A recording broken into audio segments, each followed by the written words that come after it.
Off-white jacket, fuck niggas can't touch me. Hustle hard, I got plaques out. Today I wanna bring a couple racks out.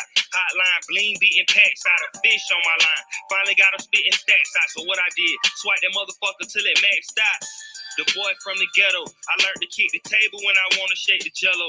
The word on the streets, I got them bags for the LO. No talking in the sheets, I play these hoes like a cello. Hello.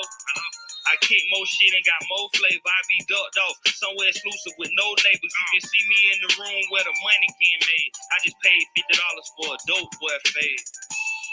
I stayed down on my hustle, ran the racks up. I finally got my shit clicking. I was down bad, fucked up and scuffed up. All I do is eat chicken. We set the tones in the streets. Real niggas made bones in the streets. You focus on your shit, watch that money go up. It ain't too many of them out here that's fucking with us. Crosstown born like Saddam, but a big human. Straps in every palm, need an octopus to get to him. Chopper with the drum off his head, Takashi lips loose. Ghost possess the bomb, I'm alarm, how this shit move. I died, came back and bought pressure. Your blow fell off, it lost self. Knee back boss, so go get her. In the transport, gotta eat that cost, I know better. Elemental shit, I just float through the building. Gucci loafed up, got the hate on kill him. Pickpocket flow, so the hoes gon' feel him. When your blanket moving slow, it's like the panoramic cannon. You think you kinda smart, think you floating on the wave. Till you find yourself floating in the ocean with fillets. Package goes to custom plug from Kuwait. No need to know the language, I just know I'm getting paid. I stayed down on my hustle, ran the racks up. I finally got my shit kicking. I was down bad, fucked up and scuffed up. All I do is eat chicken. We set the tones in the streets. Real niggas made bones in the streets. You focus on your shit, watch that money go up. It ain't too many of them out here that's fucking with us. Yo, it's your boy Marita, boy. I'm back up in this thing, man. Listen. Hit that like button on the way in, gang. Hit that like button on the way in, gang. Hit that like button on the way in, gang. Today on the docket, we got Jeezy 5 from Divores from Jeannie. It's all over the blogs. It's all over social media. Man, Jeezy 5 for Divorce, man. Listen, we going to get into it. This is kind of like queasy. Because, you know, normally men don't file for divorce. You know what I'm saying? I'm a man, so I'm going to give y'all perspective on it. Listen, y'all got to strap in for this one here, man. These are topics that are hot. And actually what I want to do with this, if we have any of you guys that want to chime in on this topic, I'm gonna drop the link early, and I would like some different perspectives on this situation. I would like some men and I would like some women, because I don't want to just give it from a man perspective. I'm a man, so you know it's gonna be from my perspective a lot of times when I talk about relationships between men and women. I like to get a contrast. I like to give a contrast because I always want to hear the other side. You know what I'm saying? But we gonna go from the facts that we have, but at the same time, I like to get the other side an opportunity to speak, because you know when it comes to relationships situations, women gonna give it from their perspective, and men gonna give it from their perspective. And what I do like to do, I do like to create healthy dialogue. Shout out to that Zoe official. Oh yeah, I got live interviews, bro. I got live interviews coming, man. Listen, I posted a live interview today with one of the OGs, man. You know what I'm saying? He hit me up, yeah, day before yesterday. And so some of the people that I've been doing videos on, like Lil Richard. If y'all ever saw that video I did on Lil Richard, go check it out. By the time he fooled the whole hoods, go check it out. But Lil Richard hit me up and he want to do an interview. He want to talk about a bunch of stories that he got. He got a bunch of stories, bro. Like he's a living legend, and he got a bunch of things that he did. And we're gonna do live interviews. I even got I got people that I'm really cool with. That's somebody in the industry, and I've been reaching out to them, and they're gonna do some they're gonna do some interviews. I know people, you know what I'm saying? So yeah, we got that crack. I just work so much, y'all. I work 2 jobs, bro. Like I'm rarely home, you know what I'm saying? I'm getting to the money. So but we got it coming though. I just gotta get my schedule together, my rest time together. I rarely rest, y'all. I rarely rest, bro. I be on the go, bro. You know what I'm saying? Like I'm fast to get out of here in about a good 3 hours. That's why I went live on y'all. I was gonna drop y'all a series of videos, but the videos would have took so much time to do till I wouldn't be able to do this live for y'all tonight. And I really want to do this live. I really have some things that I want to talk to y'all about. Hit that like button on the way in. Hit that like button on the way in, guys. Next on the docket, we got 1090 Jake snitching. Oh man, listen, word of the YouTube screens. Listen, man. When you become a blogger, a lot of times you become friends and associates with bloggers. And I have a few blogging friends, blogging associates, people who are other bloggers, and we converse. We converse. I told y'all this. It is a community. Don't ever think that bloggers don't know each other. They know each other. We're peers. Some of us like each other. You know what I'm saying? So some of us create bonds and friendships and stuff like that. And my blogging friends tell me it's a lot of paperwork on 1090J, y'all. Like different situations. And we all know about some of the allegations that done came out, some of the paperwork that done came out about 1090J snitching. But it's more. You know what I'm saying? Like it's more. It's different. It's more situations where 1090J done wrote statements and told authorities different things about different situations that he's done an encounter throughout his life, and a lot of these situations could be considered snitching. And we're gonna talk about it. I want to say this, y'all. I want to say this real quick here though, before I, go over some other stuff. Just because somebody write a statement does not mean they're snitching. Let me explain to y'all why.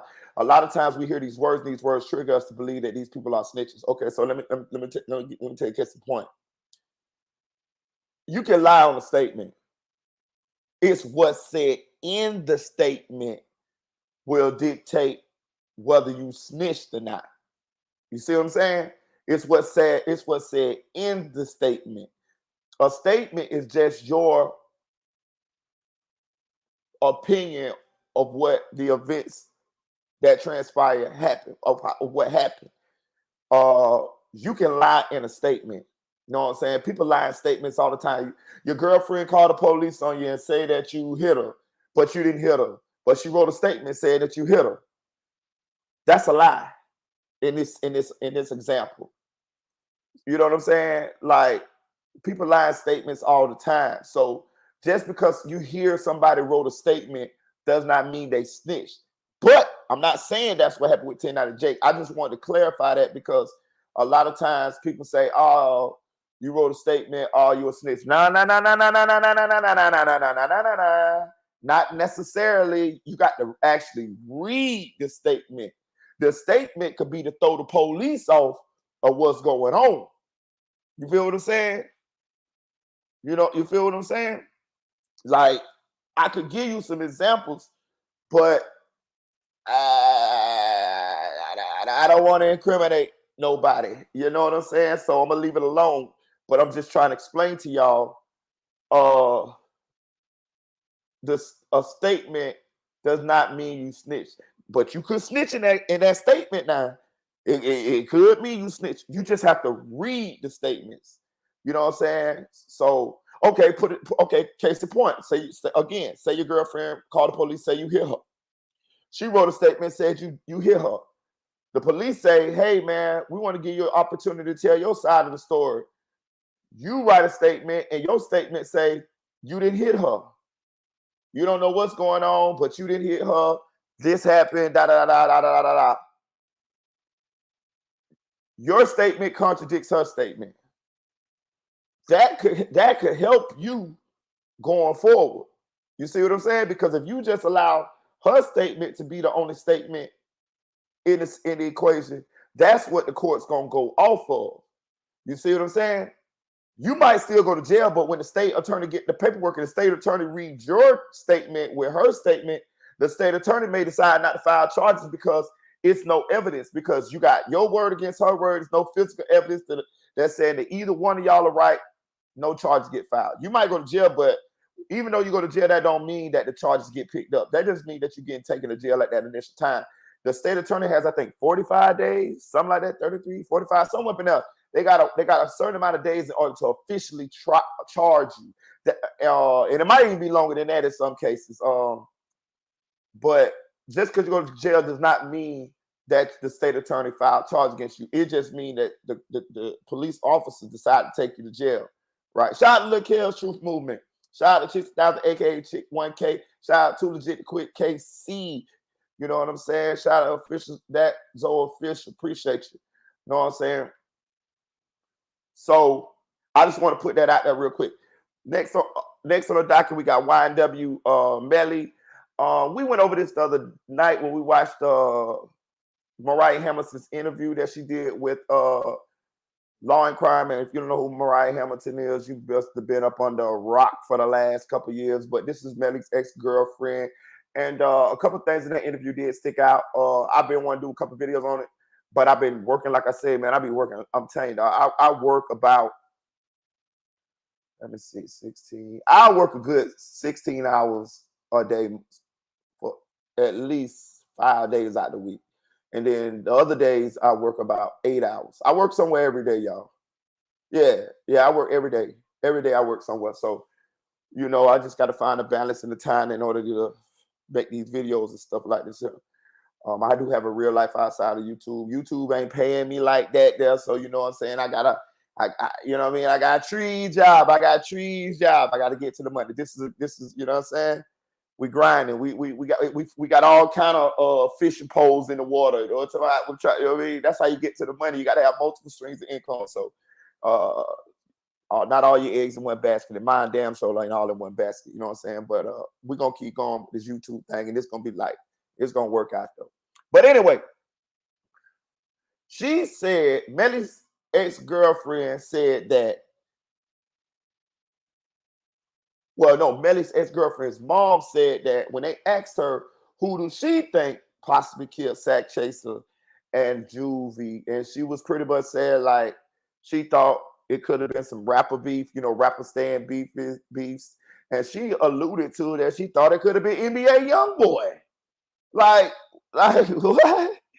Like what? NBA YoungBoy. So NBA YoungBoy came all the way from goddamn Louisiana, Utah, wherever he at. I don't know where he was at the time when these murders happened. I think it was in Louisiana.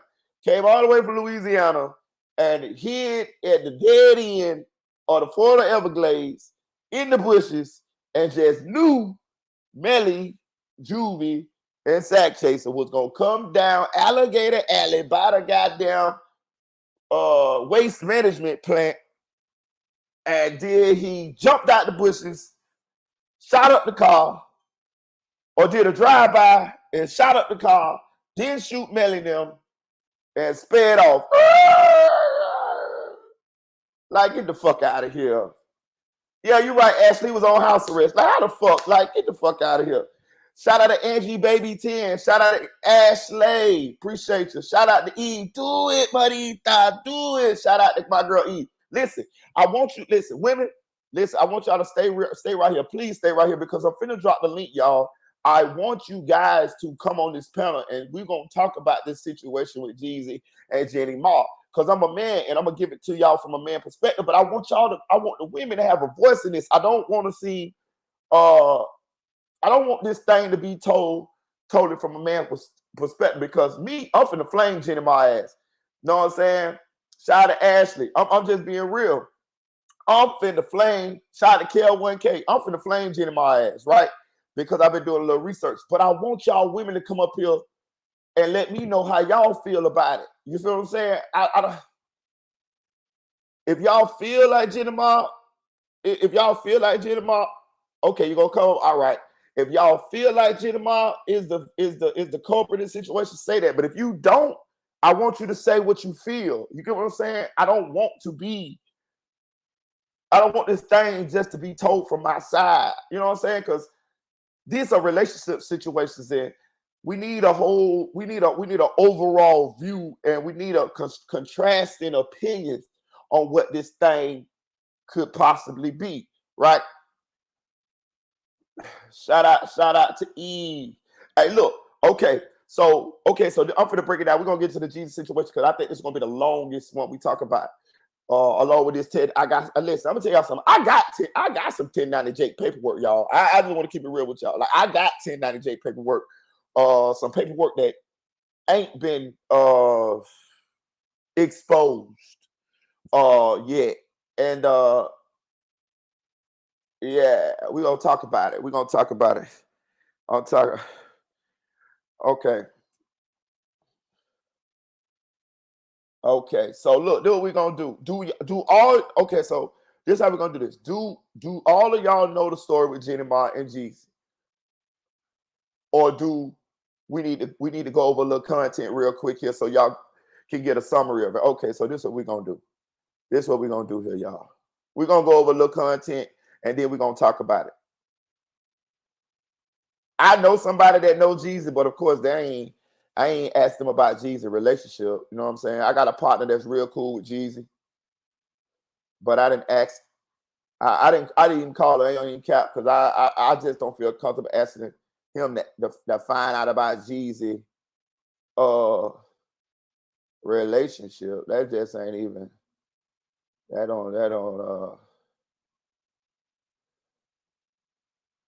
don't sit cool with me. Let me see. Okay, so is this one? Let me see. Hold on one second. We're gonna go over, we're gonna watch a little content. And he's the one that filed. Okay, here we go.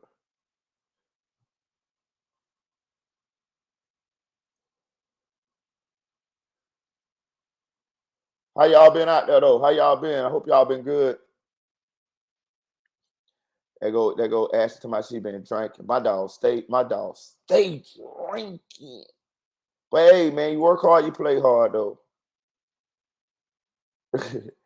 Look here, you can come up too if you want to, but I would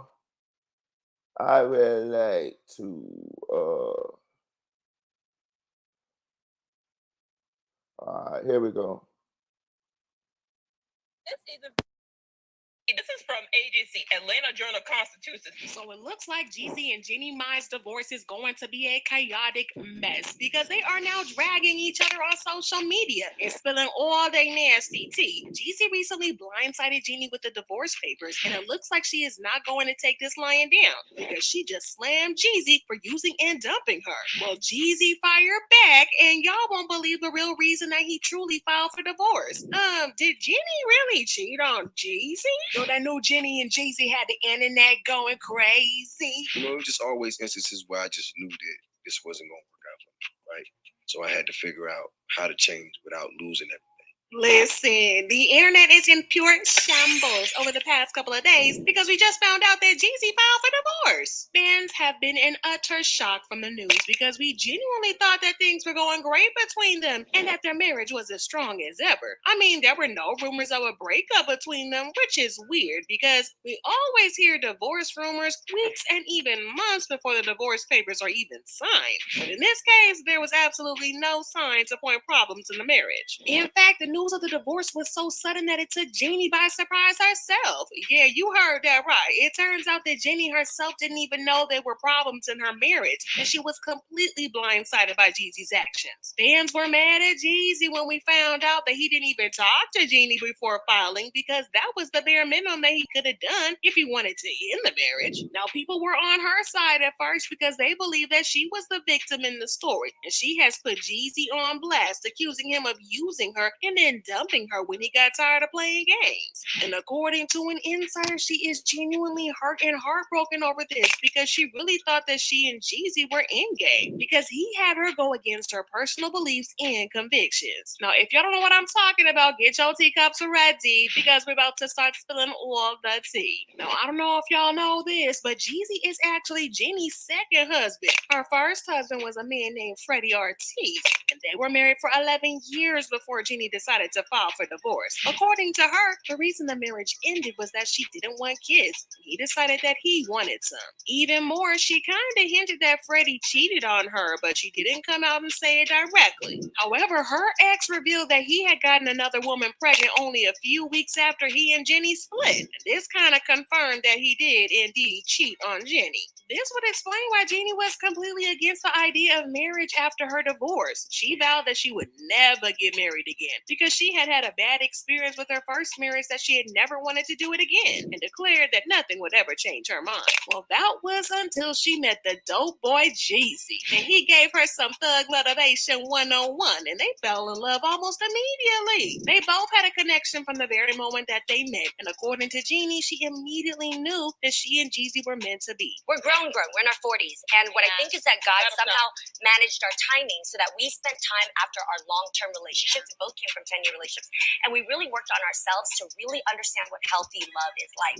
Jeezy didn't waste no time either, and he immediately put moves on Jeannie. They went on their first date a couple of days after they met for the first time, and the date lasted for 8 hours because they had such a great connection, and they didn't want the date to end. So I walk in, I sit down, and 4 hours later, we shut down the sushi restaurant. We had the most amazing deep talk about our greatest lessons in life, our greatest mistakes. It was super vulnerable, right? Aww. So then after that, he looks at me and he's like, yo, you want to I don't know, I don't want to go home. Do you want to go salsa dancing with me? Wait, yeah. 8 hours on a first date is a little bit crazy, and it just shows how intense their connection was. It didn't take long for them to start dating officially, and it was all sunshine and rainbows for them because they were just so in love. Jeannie just couldn't stop talking about Jeezy and how in love they were and blah, blah, blah. I have to tell you that getting to know Jay, you guys don't know Miss Jeezy, is Jay to me.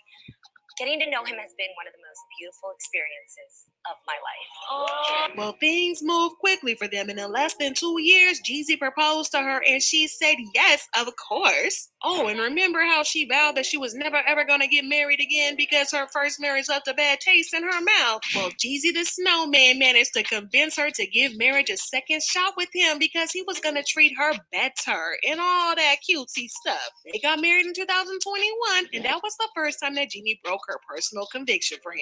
But hey, things were great between them during their marriage, and he even managed to convince her to have kids, which makes it the second time she broke her convictions for him. Well, she gave birth to their beautiful daughter, Monaco, in January 2022, and this was when people started to tell her to watch her back when it came to him. If you're wondering why people felt like this, it's because Jeezy doesn't have a good relationship with his other baby mama.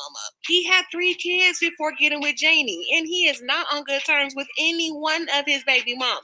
If they're not dragging him for not paying child support, then he's dragging them and calling them broke. Well, Miss Jeannie was Stevie to the BS, and she revealed that she was open to having more kids with Jeezy. From a big family, and Jeezy's family is big, and it's just everybody. So I'm thinking you might want to add a sibling to the family. Are you looking at that? This is like the time. So we are open to it. Yes. Oh, yeah? Absolutely. Okay. Yes. But it looked like things were genuinely different between him and Jeannie because he treated her well and it looked like they were going to live happily ever after. Well, that is until he randomly decided to file for divorce last week. Now, like I said, this came as a massive shock to Jeannie as well. I mean, it was just last week that she made a post congratulating him on the success of his new book. She posted a seriously cute video on Instagram of her and their daughter, and she wrote, "Today I celebrate a remarkable milestone achieved by my husband, Jeezy, whose memoir, Adversity for Sale, has soared to the New York Times bestsellers list. This moment isn't just a testament to your literary skills, baby, but a recognition of your ability to inspire through the power of storytelling.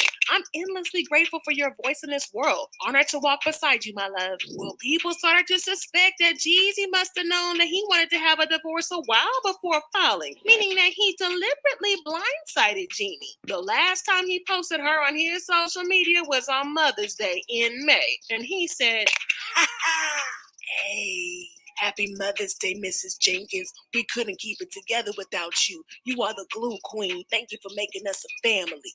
Ha ha. Now, he could not have let Miss Jeannie Mai know because she wouldn't go out like that. Now, he said all that in May, but court documents show that he had started the divorce process back in June. He even got it signed and notarized back then, so he knew for sure that he was going to leave Jeannie. But he didn't say anything to her for months. They had been on several dates and family events between June and now, which is just insane because he really was out here hiding this big old secret. Now, I know that Jeannie Mai would not go out like that, but according to insiders, Jeannie has put him on blast because she believes that he has been using her all these years. She still can't believe that he has been lying to her this whole time and feels like she doesn't even know who he is anymore. She also feels betrayed that he talked her into having kids when he knew that she didn't want kids, only for him to dump her like a hot potato the moment he felt like he was done with her. She is furious with him and is determined to expose him for the monster that he really is. But y'all, Jeezy is not lying back and letting Jeannie slander him like that because he is now firing back at her. According to the snowman Jeezy himself, the real reason he filed for divorce was that he found out that she was sneaking around and cheating on him with her co-host, Mario Lopez. Ooh, child. According to reports, he found flirty and naughty text messages between her and Mario, but for some reason, he kept his secret for months. Oh, he playing the long game. Well, news of the affair wasn't all that surprising to fans because people have always picked up on flirty energy between Mario and Jeannie. Jeannie Mai. First day at the job, guys. Hey, proud Vietnamese, so we're both first generation. I'm gonna have her hook me up with some Vietnamese. I know a little bit. Well, if that's not bad enough, there's this other weird video going around of Jeannie fetishizing black men and saying she preferred white men. Love black guys. Yeah, I did. But for me, dark meat on the side, white keeps me mean and lean. You know, that's why I married white men. That's what I like. Y'all saying this when she's married to a whole black man is just insane. And again, this kind of adds more weight to the rumors that she might have been cheating with Mario. Now, Mario definitely gives Latinx, but some could say he classifies as white meat. But anyway, Jeezy also chose to be messy when he posted this picture on Instagram and captioned it, "Too focused on who I'm becoming to focus on who's not coming with me." Ha ha. Ooh, I sent a little snowman shade. But anyways, the streets have been talking, honey. And they've been leaving comments saying, "Something I can't stand is a trash man." Jeezy had already his divorce papers in the works in June, yet allowed Jeannie to look like a fool. Going to her home country, Vietnam, her showing so much love all these months, trips, and everything for him just to blindside her with a divorce? Jeezy signed the divorce papers in June, but he filed them just a couple of days ago. So in between that time, they went on a honeymoon. She threw him a nice Father's Day party. Let's not forget, just a couple of days ago, she was promoting her book. She was blindsided. And they say Jeannie Mai was smashing Mario Lopez and let that man kiss her baby on national television. Bold. But what do y'all think about this? Was Jeezy just taking his time to figure out if he really wanted a divorce, or was he absolutely blindsiding her? Do you think that it was unnecessarily petty? Drop your thoughts and comments below and then check out this next video.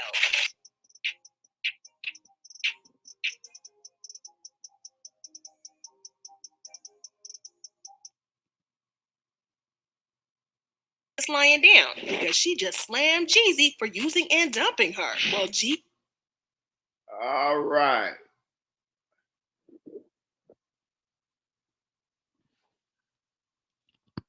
That was just a little brief. That was just a little brief synopsis. Shout out to S. Ashley. That was just a little brief summary of what's going on. I'm gonna say my little piece. And if y'all want to come up. Shout out none of this one. Yo, I'm gonna keep dropping the link. Y'all want to come up because I noticed when we had these topics about Mel. Shout out Key Morado. Ain't seen you in a long time, gang. Glad you're doing good, bro. Glad you stopped back in, bro. Appreciate you, gang. Hope all is well in your life and stuff like that. Hey, look. But I noticed when we had these subjects about men and women relations, it get a little, you know what I'm saying, contested. So with this one here, I definitely want to get the other side of everything. So I'm gonna say I'm gonna say from what I'm hearing Oh, fresh out, man. I'm glad you up out that thing, man. That shit ain't no place for a real nigga. Hey, but this what I'm gonna say about it, right? And I'm gonna try to keep my biases out of this, right? I'm gonna just try to go on just what I'm seeing here. And also I'm gonna revert back to some experience because that's what we all gonna go on. We gonna go on our experiences too. You know, all of us that had bad situations. You know what I'm saying? I'm gonna just say this: niggas ain't shit, men ain't shit, women ain't shit too. You know what I'm saying? Not all of them, some of them, we surely have met some unshit, ain't shit characters in our dating lives for sure. Now, I'm gonna say this right. First of all, when a man filed for divorce, a lot of times, well, no, I'm gonna say this. I gotta pick my words. Sometimes this means something because a lot of times when we marry somebody, we do not want to divorce them. We want to be with them for the rest of our lives. We feel like this is the one for us. We feel like we want to start a family. All of that, they're right. I assume that Jeezy and Jeannie's attraction was that they were different. They both was different from two different walks of life. And that's interesting and attractive to someone when they've been used to dealing with the same type of person throughout their dating history. She's Asian, he's black, you know, and the face value, that shit looked lit. I ain't gonna even count. I'm like, damn, Jeezy a nigga from the hood. Jeannie is an Asian woman. She definitely from a different walk of life from him. That shit looked lit. I liked it seeing them as a couple. You know what I'm saying? But from what we're hearing, Jeannie been tipping with AC Slater, Mario Lopez. Now, they say Jeezy found text messages, this and that there. And they say Jeezy had already drafted up the divorce papers, but he didn't say nothing. You see what I'm saying? I'm gonna tell you something. I'm kind of like that too.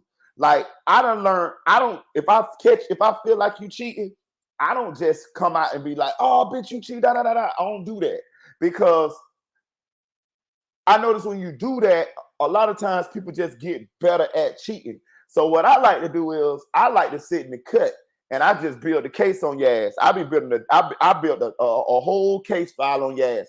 I don't want you to know that I know or suspect that you cheating. I just go into investigative mode and I play my cards. I keep them close to my vest so that when I do say what I say, if I say what I say, I got your ass red-handed. It ain't no way around it. Now, I got two modus operandi. Sometimes I wait till I get enough information or I get fed up when I'm ready to haul ass, and then I let you know on my way out the door. And most of the time, because I learned this too, when I was younger, I used to get mad and just blow up and leave, right?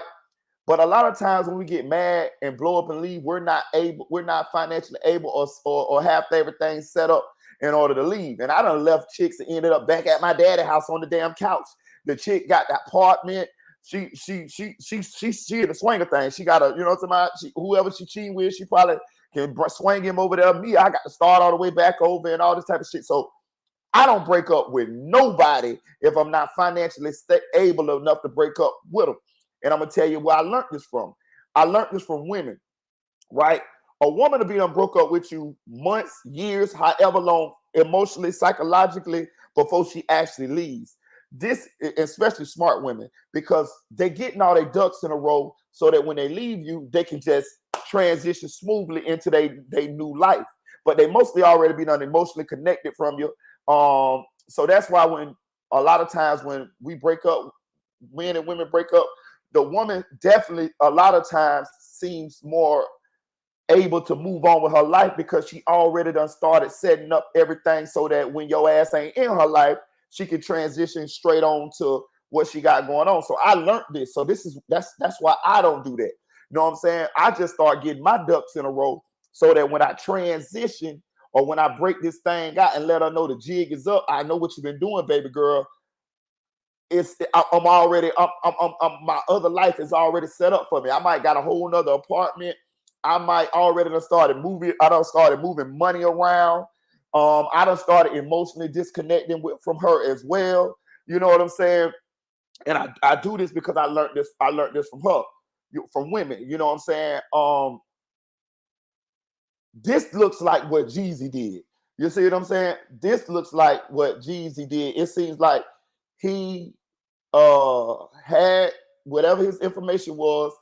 He made a decision, and he started proactively moving shit around behind the scenes for this moment when this moment happened. Now it seems like she did not suspect that this is what was going on. She was going on with doing whatever she was doing, and then Jesus just jumped out the cut with it, like, hey, here you go, boom, boom, boom. Like they were still going on dates, they were still being carrying on like they was in a relationship. But Jeezy knew what his plan was. He had an exit strategy. And that's looked like what happened. It's also another video out where she was saying that she's successful and she been the way she is for so long to when she got with Jeezy, she used to, get angry and say certain things, and Jeezy be like, hey, hold on, this is not going down here. And then she called it a dragon. She said when the dragon come out, Jeezy will tell her, hey, this ain't what's going on here. And she said she would have to check herself sometimes because she didn't realize that she had this anger issue. She say because nobody ever called her out on it, and she say she had to make a decision whether to say, hey man, hey, I'm the way I am, and I'm gonna be the way I am, or she had a decision whether to check her anger because she wanted to keep her relationship. You see what I'm saying? So basically what she's saying is she had to make a concession. She realized that she did have an anger problem. Jeezy called her out on it, and once he called her out on it, she had to either decide to keep being who she's gonna be and risk losing her relationship, or she had to check her anger and keep her relationship. And she said the reason why she probably never noticed it is because nobody never called her out on it. Plus, she been successful being who she is, so it's sort of like an ego blow a little bit. You know what I'm saying? It's sort of like, that's why a lot of these successful people don't listen to outside people, because they be like, hey, shit, I'm successful. You know what I'm saying? Being the way I am got me this far. I'm not listening to somebody else. But a lot of times you do need to listen to constructive criticism because none of us is perfect. You know what I'm saying? And the way we treat people, that and our success level does not mean that we don't sometimes do things that are not cool. And it affects people in a negative way. But a lot of times you'll get people that's successful, have a lot of money, and they get arrogant, and they realize and they feel like, why am I going to listen to this person? This being who I am got me this way. So it was big of her to actually acknowledge that, but she did acknowledge that she had an anger issue, and Jeezy called out on it. Now, I want y'all to notice that she did not say Jeezy cheated on her. You notice that, right? She didn't say Jeezy cheated on her. All of the allegations are pointing her direction, that she cheated. She had anger issues. Even we seen some of the comments that she made. I don't know. I don't know the timeline when she made that comment, because I don't want to hold it all the way against her, because if she was single or not with Jeezy at the time, I can't hold that woman against saying that she like dark meat on the side. She like white men for like a main man. She like dark meat on the side. But I will say this. When she said that lets you know that she does dib and dab a little bit. Am I going to judge her on that? No, I ain't going to judge on that either. I'm just using all this. We're going to throw this out there, and we're using all this stuff for evidence so we can make our opinions. This is all opinion what we're making. She says she like white men, and she like dark meat on the side. You hear that? On the side, like a side nigga. You know what I'm saying? Like a side man. So that means you'll be dating a white man, and you're like dark meat on the side. That's what she said out her own mouth. She said that. We just saw that. If I'm her man and I'm a black dude, that's gonna rub me up. That's gonna rub me the wrong way. Now I don't know if Jeezy was her man at the time of saying that. She could have been, single at the time or whatever. So if she's single, I can't hold it against her. But it's still gonna. If I'm her man, it's gonna stick in my head. I might not.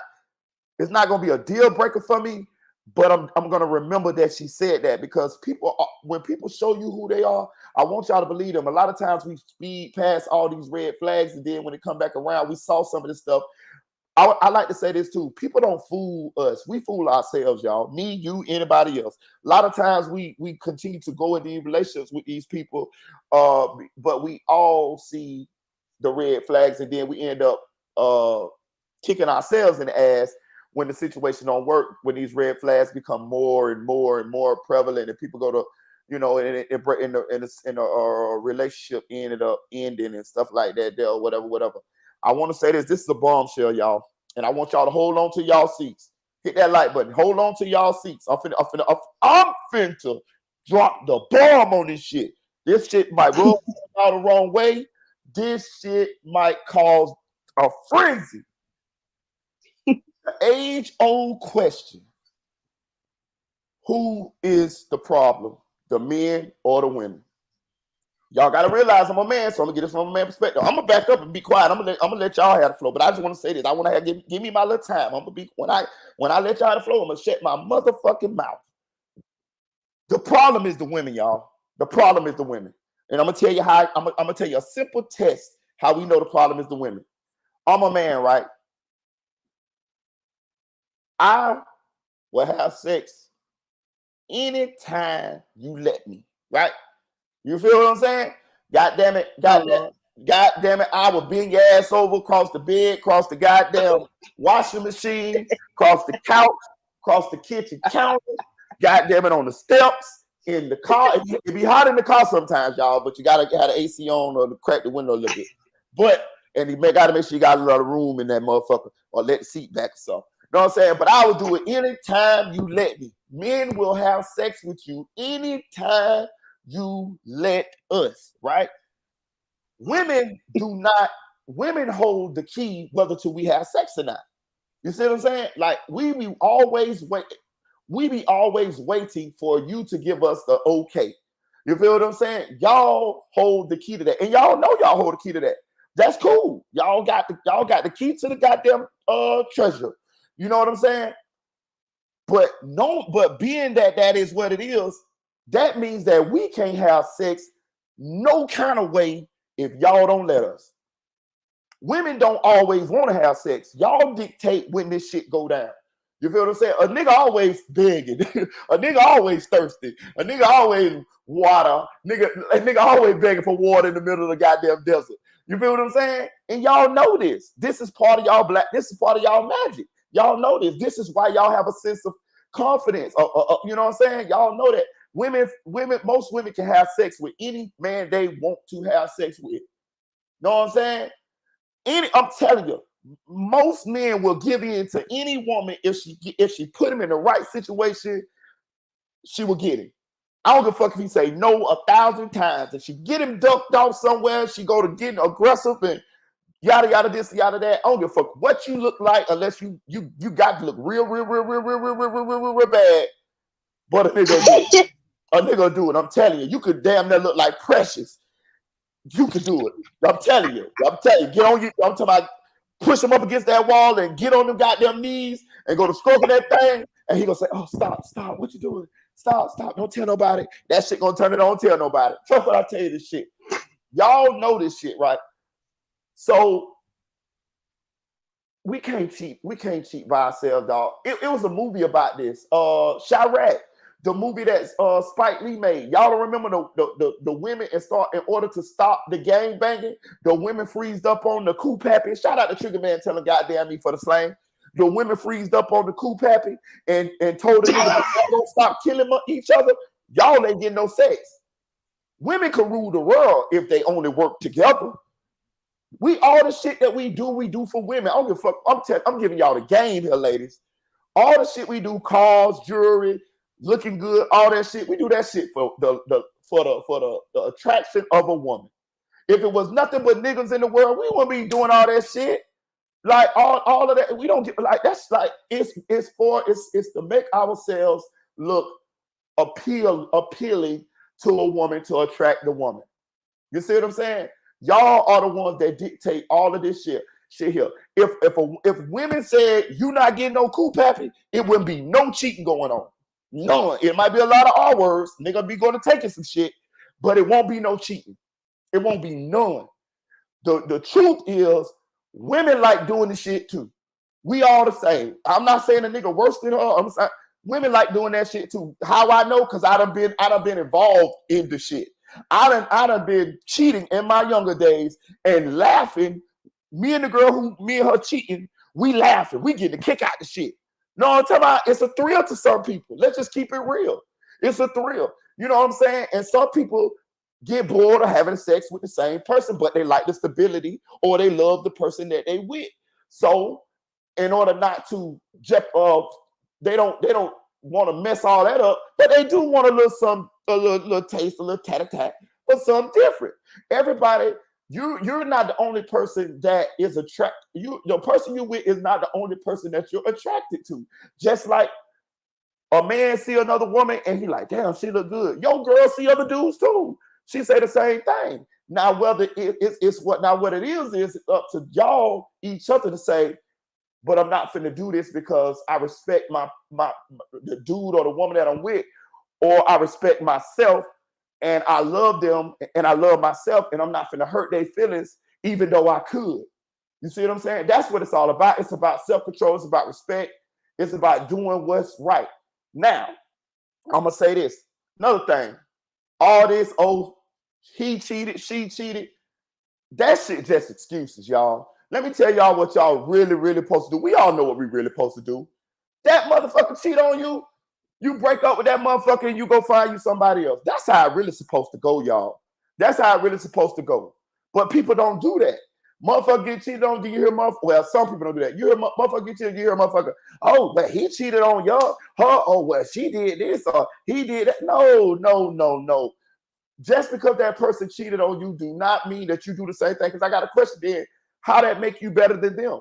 Y'all both guilty than a motherfucker did. Two wrongs don't make a right. That nigga cheat on you, baby. You pack your shit, you get the fuck up out of there. And if you can't get past it, get the fuck up out of there and go find you another motherfucker and make him watch you in another relationship. Let him know what he done lost. Same thing with a dude. But people don't do that though. People like to cheat back and forth and you know what I'm saying? And people like to use, that's why when I hear people doing this, I be like, where's your mental capacity? Like when people be justifying this shit, I be like, what's your mental capacity? Like, they be like, oh, niggas do it. You like, what? That shit ain't cool no matter what, bro. Cause let me tell y'all something, bro. Nobody likes their feelings hurt, bro. That shit really, you know what I'm talking about, is a bad feeling to have somebody that you care about, that you love, and they done cheated on you or hurt your feelings or something like that there. So I feel like the best way to do that shit, bro, is not let them pull you into the bullshit that they do. You lead the motherfuckers, and I'm gonna tell you what happened too. You don't never go back. Don't never go back. But it'll at some point, the motherfuckers will suffer and they'll realize that they fucked up, and you gonna level up because you kept that good karma. You see what I'm saying? You didn't stoop to their level. You see what I'm saying? Like they gonna regret that shit, and you watch the motherfuckers suffer with that sorry ass bitch that they cheated on you with, or that sorry ass nigga who gonna beat them or gonna cheat on them that they left you for. You see what I'm saying? But yes, in my opinion, the problem is the women, because and they like to throw the rocks and hide their hand, but I'm telling you, they like the shit just as much as we like the shit. Especially in this day and age, we got Sexy Red, we got Meg Thee Stallion, we got all these Lotto, we got all these women teaching our young women how to behave. You know what I'm saying? Like I on God, I was in the hood 2 weeks ago, right? I was at my partner house. An old lady lived next to him. I had to move my car because she had to get into her driveway, right? So I moved her car. She had about 4 of her granddaughters in the car. None of these little girls is over 16. The old lady probably like 60. When she pull in, she playing Sexy Red. When they got out the car, All four of the little young girls went to twerking and popping and dropping and all shit around the car. The old lady say, cut that shit off. Y'all ain't gonna be playing that shit in my house, this and that. And they were just saying that shit word for word. That's why they like, yeah, that's why I fuck your nigga. And I'm like, wow. I'm like, wow. You know what I'm saying? But hold on, Marita. Yeah. Yeah. We can't blame the music because we just adapted. Yeah, but I'm gonna tell you something about the music though. That's why I kind of start rapping a little bit too. Music do influence us, bro. Let me tell you how I know. When you listen to a song, what's the first thing you do? You think that's you. Any song you listen to, it puts you in a mood. Even if it's love songs, it's very influencing. Even we could see that clearly with the drill music. You know what I'm saying? It is what it is. Like I'm just saying, it's influence. We can curb it if we teach our children a certain kind of way. But if we ain't teaching it and we liking the shit too and playing the shit too, and the kids, it is what it is. But I'm gonna say this. This what's gonna happen, y'all. Women got held down so long, bro. Black women, dog. Listen, black women got held down so long, dog. And I feel bad. I feel bad for y'all because I understand what happened. Black women got held down. They got treated like third-class citizens. Think about this. You had white people that were white men, number one, back in the days, the civil rights movement, slavery, all of that. Then you had white women, number two. Then when we fought for our civil rights, you had black men. And then last, you had black women.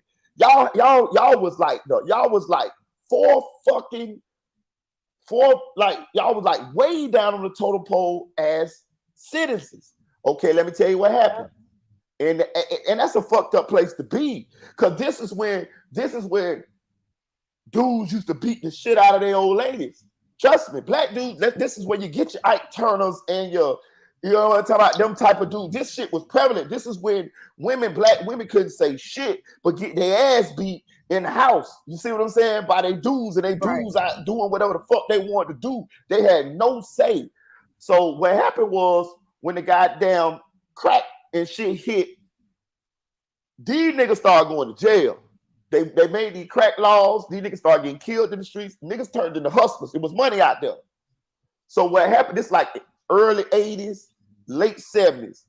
My mama was in this generation. So what happened is now, and then Reagan came up with what this shit is? Welfare, child support, all this type of shit, right? So what happened was the women wanted their fucking independence. Rightfully so. Rightfully fucking so. They had been treated so fucking bad for so long. Fuck that shit. We people too. And I'm specifically talking about women of color. White women always had their little, you know what I'm saying? They were second to their men, but it was over us. So the women like, fuck that shit. So you gotta think, the women realized the niggas was gone. The men was gone. They was put in jail. They was on crack, or they was killing each other out in the streets. These women had children with no men in the household. Also, the welfare system gave the women benefits from not having the men in the household. Plus, some of these niggas was cheaters and beaters. Let's just keep it real.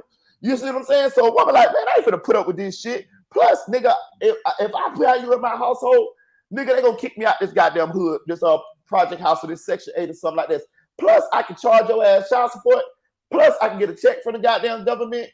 And I got my fucking power back. Fuck you, nigga. You feel what I'm saying? I get it, because it was a bad situation for them at that point, right? Okay. So the women start going to school. Women are way past men now when it comes to education, get money, shit like that. You got some niggas that's in some shit, but for the most part, these niggas is drowning. Trust me, I go through the hood. The women is prospering like a motherfucker, but the niggas is drowning. So the women went back to school. The second generation, not my mama's generation. I'm talking about my sister generation, the women's that's like 40, 45 on down. They went to school. Even the ones not is even doing much better. The third generation, your children, if you 45, your children, your daughters, they went back to school. They started taking care of themselves. They started taking care of their children. They started handling their own, and they realized, damn, we don't really need a man. This is what they thought in their head, right? This is what they thought. But it was an overcompensation. The feminist movement, it was an overcorrection. They are right to a certain extent, but they wrong. They overcorrected. They went too far. And the reason why they went too far is because they didn't have for so long. They got treated like second-class citizens for so fucking long. So who the fuck want to go back to having a man telling me what the fuck to do? I saw my mama get beat by my stepdaddy. I saw my mama get cheated on, and she just put up with it. My daddy got 2-3 different kids, this and that there. Because this is what these niggas was putting down back then. These niggas were putting down the pimp hand. But the problem is, my generation of men, we saw that, and we decided to be fathers. We didn't have fathers. So we decided to get that shit straight. We decided to be good fathers. But what happened is the women only remember the dudes before us. They only remember our daddies. They're not giving us a chance that our fathers got. Our fathers wasn't worth that chance. Our fathers took the authority that they had and they abused it. They abused their women. They fucked a bunch of hoes. They did whatever they want to do. They, when a woman get out of line, they'll beat her ass and she couldn't do nothing about it. We not like that. We actually want a family. We actually want a wife. Don't get it twisted. Niggas to tip, niggas to cheat too, but it's not as bad as it was. But the women remember that shit, especially, and they was taught by their mamas. They was taught by their mamas because they see their mamas get abused. So a woman is not going to go back to that. You feel me? They're afraid of that, which I understand. But what's happening is, being that they're not giving the men a chance, a nigga do one little thing and ass is up out of there. You know what I'm saying? The reason why, and what's happening is fucking up the kids. It's fucking up the kids. I see more dudes now that want to be in their kids' lives, but the mama is just not having it. She's just not having it. She's bitter. She's mad. And she realized she can financially support herself and support her kid without this nigga. So what she doing is she just doing whatever she doing. She's surviving. She's thriving. And she looking at herself like, why do I want this man here telling me what to do? Because that's what we gonna do. Men gonna be men. We know that we have to be a man. If you got a real man, ladies, he has to have some sort of authority over you. This is how it is. I ain't saying you got to do everything he say, but you have to submit to him, or if you don't, he's not gonna feel like a man. He's gonna feel emasculated. This is why you get the combative women, and they feel like a man is trying to tell them what to do. No, he's just trying to be a man. That's his purpose. His purpose is to lead. Now, if he can't lead, don't have measure man. I'm saying find you somebody that you feel comfortable submitting to, is what I'm saying. If you want to call it a real man, a real man. But I'm just showing you what's done happened here, because our babies are dying in the street because they don't have fathers. Trust me when I tell you this shit. So and you can't teach those children how to be men. I done seen plenty of rappers on social media say cheese and all this shit, and they say that if I had a father in my life, I wouldn't have made these decisions. This is true, because after a while, mama leaks don't hurt. Mamas love kids differently than men. A man gonna be a little stern. A man gonna teach your son how to be a little stern. A man gonna teach your son how to be a man that you want him to be for his old lady. That's why you got these emotional ass niggas. That's why you got all these niggas that's, alphabet community. You know what I'm saying? That's why you got all this shit. Because women, y'all doing a good job. Y'all doing a great job. Because a lot of these niggas left y'all. I understand both sides of it. But and a lot of y'all ain't hoes. A lot of these niggas is the hoes and left you with these motherfucking babies. But you still need a man, though. You need to find a male role model, a granddaddy, or uncle, or some goddamn body. You need to find somebody, because I'm telling you, at some point, At some point, these boys is not fucking listening to you. And it need to be his daddy. Because let me tell you something. No young man wants to get an ass whooping by a man that's not his father. Eventually, he's going to buck against his stepdaddy. Trust me when I tell you this shit. Unless that stepdaddy been there from start. So my thing is stop switching the men out. When you have children, if say his daddy ain't shit, I get it. I got homeboys that ain't shit, so I'm not putting all this on y'all. I'm just telling y'all what need to happen for the kids so they won't be dying out here in these streets. You need a man like a stepdaddy. It's good stepdaddies. I had a good stepdaddy until my mama broke up. Get a male role model in there because that young man ain't gonna listen to your ass because your licks don't hurt no more. I remember when I was like 14, my mom used to be trying to tell me not to go hang with Spoon them, and I just keep on going. And then my mama would come back, she'll hit me across the head a little bit, but that shit ain't hurt no more. I'm like 15, 16 years old. That shit did not. Shout out Unspoken Crime. Shout out to my guy. That shit didn't hurt no more. So mamas, y'all got the power here. The men ain't got no power here. Not like that. But most states gonna give y'all the courtesy over the children and all that initially out the womb. A man got to fight for his rights to this and that there. Y'all got a decision to make. You see what I'm saying? Are you going to continue to beat this feminist drum because of the past? And I get it. I understand. I really do. Because who the fuck would want you taking a risk? You taking a risk whether when you submit to a man to whether he gonna do you right. I get it. Especially if you already got your shit going on. You done been to school, you got your education, you got a nice house, you putting food on these kids' backs, you clothing these kids. You pretty much got the financial part together. But I'm talking about the emotional family part, the other part that no matter how well you do as a mother, you can't provide that to the children. You can't. Just like a man, he cannot. My kids need their mama just as well as they need their daddy. My kids just lost their mama. Know what I'm saying? And that shit hurt them. So you get what I'm saying? Like they got me, that's cool, but they don't got their mama no more. Just like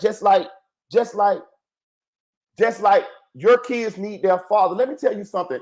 Keeping one of those parents away from those children is a form of child abuse. Y'all know that, right?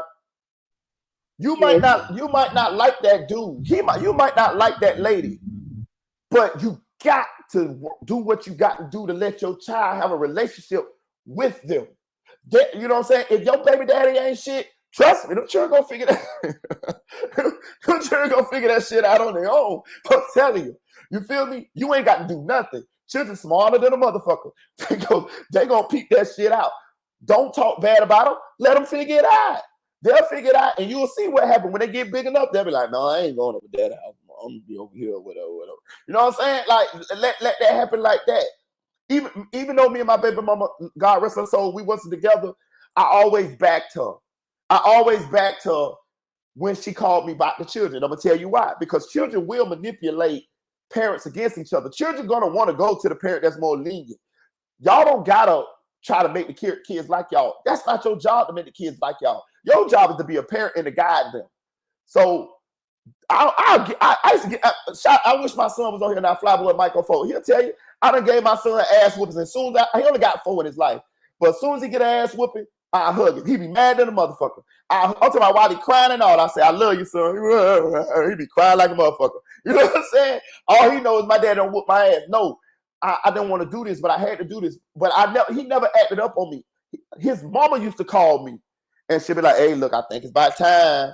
Me and her been broke up. You know what I mean? She got her own old man. I got me a girl, but she'll call me, and here come daddy, because I wanted to make sure that those children knew that you can't run over your mama. My baby mama's 5'2", baby, 125. Nigga, I'm 6'4", 250. This is why you need a man. You see what I'm saying? And a good man. I ain't talking about any man. I'm talking about a good man. You know what I'm saying? And, y'all got to figure that out. Y'all, you know what I'm saying? Y'all got to pick, be able to pick what it is. Because we all make mistakes in picking people. And we all sometimes, so I ain't going to hold that against you, goddamn it, because I done picked a lot of bad people, and, you know what I'm saying? Or people that didn't match with me. I'm going to say that. People that our situation didn't match or whatever. So I don't want y'all to beat yourselves up about that. But I do want y'all to realize that when we have children, y'all, our lives are not our own.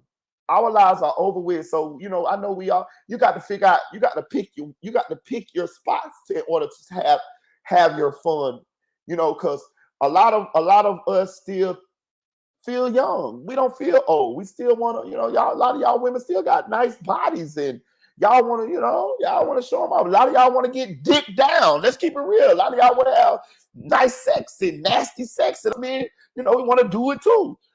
We got to find a nice, mature way to do it, though, where it don't affect the kids, though. You see what I'm saying, ladies? Like, that's how we got to do this. We can't be out here like Lotto and Sexy Red and all of them. No, we got to shield it from the kids, but still do your thing. That's how you do that. Go on your little vacations with your boo and put it over on the balcony where the kids don't know. You feel what I'm saying? Like, that's what I'm saying. Like, because I know a lot of times we still want to live our lives. Like on Baby Boy. Jody, mama got a life too. You know what I'm saying? We still want to have that. And I don't want to rob y'all of that, because a lot of times we are choosing our lives over our children's lives. And being that they are our children, we feel like they got to deal with it or they got to listen to us, but we're not realizing that it's affecting them. They're not gonna say nothing because they're kids. They feel like they can't say nothing, but they remembering this shit. And then as they grow up, they have issues. They have daddy issues because they didn't have no father in their life. A lot of these women do. A lot of these men do. I'm gonna tell you about me. I'm gonna let y'all talk, but I'm gonna tell you about me, right? I had to realize that I had codependency attachment issues, right? I realized this. Let me tell you how I got them. And I diagnosed myself. I used to stay in relationships too long with women that I shouldn't have been in relationships with. And I'm gonna tell you why. Because my dad, I didn't have my daddy in my life. And I'm gonna tell you why.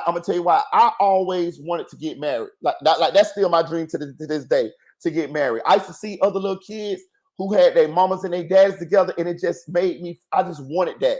I wanted to be in a household with my mama and my daddy, right? I never had that. My mama and my dad broke up when I was like 4 years old, and I don't even remember when they was actually together, right? That made me attach myself to women that I shouldn't have been looking for that type of lifestyle with, just because I wanted that, because I had those issues. And I would go through certain shit too long with these women. Like, I never really was the player type. I was always looking for somebody to settle down with. You see what I'm saying? And when the shit didn't work out, it threw me for a blow. It threw me for a loop. That's because I had attachment issues, codependency. You see what I'm saying? Like, and that came from childhood. That came from me not having a father in the household or the family dynamic that I wanted, and I felt like it was. I just didn't feel whole. So I always felt like I needed a woman or a relationship in order to feel whole. You see what I'm saying? So that's what I just learned this shit maybe a couple years ago about myself. You see what I'm saying? A lot of people don't even realize these things. You see what I'm saying? I told you, because I'm always trying to figure shit out, try to make myself better, try to figure out why I am how I am, and how to fix these little tinker with myself and figure out how to get my shit together, be a better person tomorrow than I was today. A lot of this shit happens too. Like, a lot of this shit happens too. And a lot of our biases are transferred from our family, from our parents. You know what I'm saying? We born to our mothers. Can you imagine having a single mother and you a little girl, but you ain't got no dad? Your daddy ain't in your life, probably because, you know, he might not have been a good character. Maybe he beat up on your mama, or however. Maybe he ain't do shit, but maybe your mama was the whore. You know what I'm saying? It happens like that too. None of us want to talk about this, but sometimes our mamas is whores too, y'all. I'm just being real. Sometimes our mama was sleeping around and fuck these dudes over. You see what I'm saying? Sometimes these dudes were sleeping around and fuck these women over. We can't always just take our mama's side. Mamas be full of shit too. Trust me when I tell you now. Trust me when I tell you. If you get down, a lot of times they ain't gonna tell you. A lot of times you got to maybe just watch your parents and see how they move. or maybe it's your aunties and somebody tell you, or maybe your daddy will tell you sometime. But a lot of times we just assume that our mamas got fucked over. No, it don't happen like this all the time. We know sometimes the women do shit too. But regardless of what, can you imagine growing up in a household and you a little girl and you don't have your father, and your mama is mad at your father for whatever reason? For whatever reason. Maybe he did cheat. Maybe she cheated and he left. Maybe he beat her, whatever.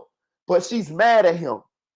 And she's not telling you that she's mad at him, but she's voicing her displeasure about him to maybe her sister, maybe her mama, maybe her homegirls. And you just sitting around in the house listening to that shit, right? So as a little kid, all you know is he not here. You don't have his side of the story. All you know is he not here. That hurts you. Also, how he telling you that he did, how your mama is you hearing your mama say the things that he did. He probably did do some of them she might be exaggerating, but whatever. But you hearing the shit.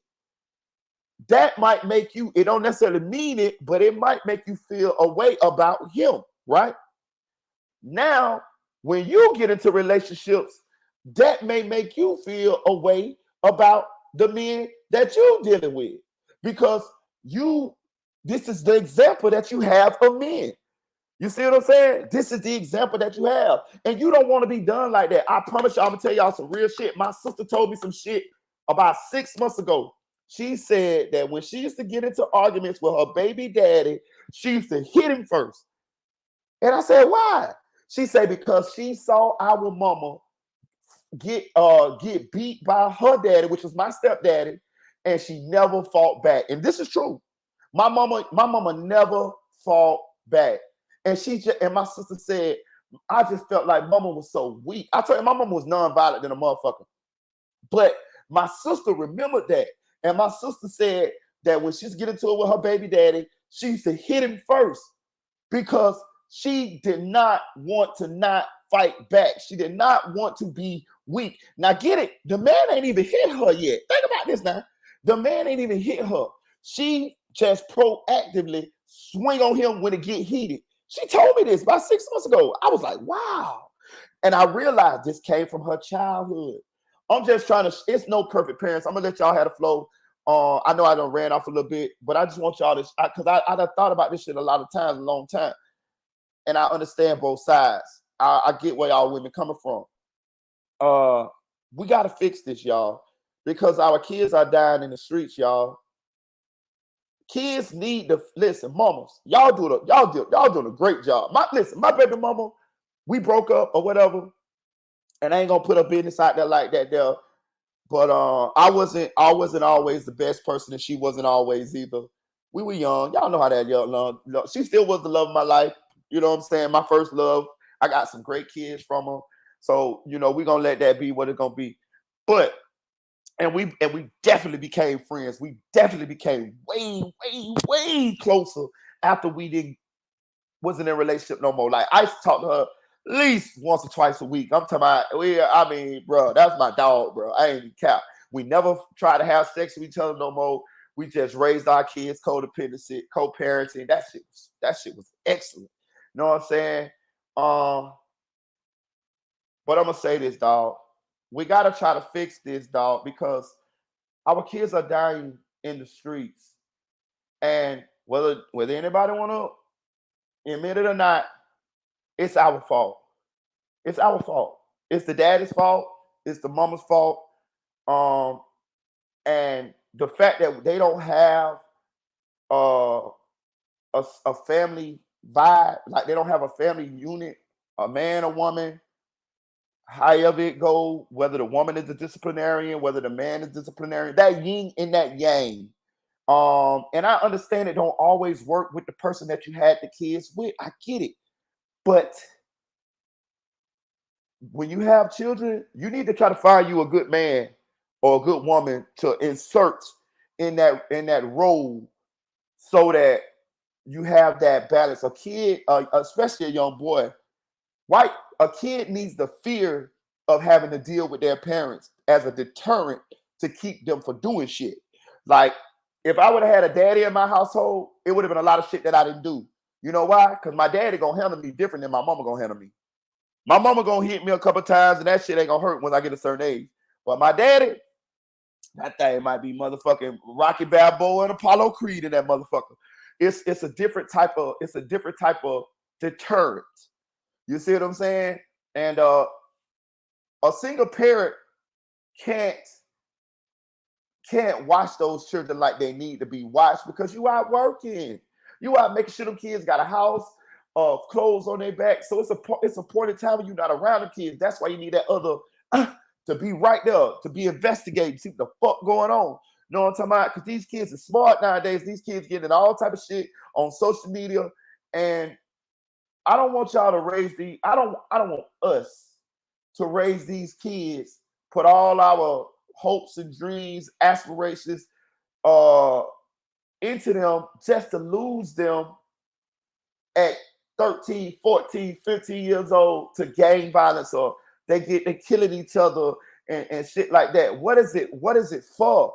So that's what I'm saying. Like, we got to make a decision. We got to try, and it starts a relationship. That's kind of how it ties into this Jeannie and this Jeezy situation. It starts with the relationships that we have with each other. And all of us ain't gonna be good. Yeah, these niggas gonna cheat. Get rid of that nigga.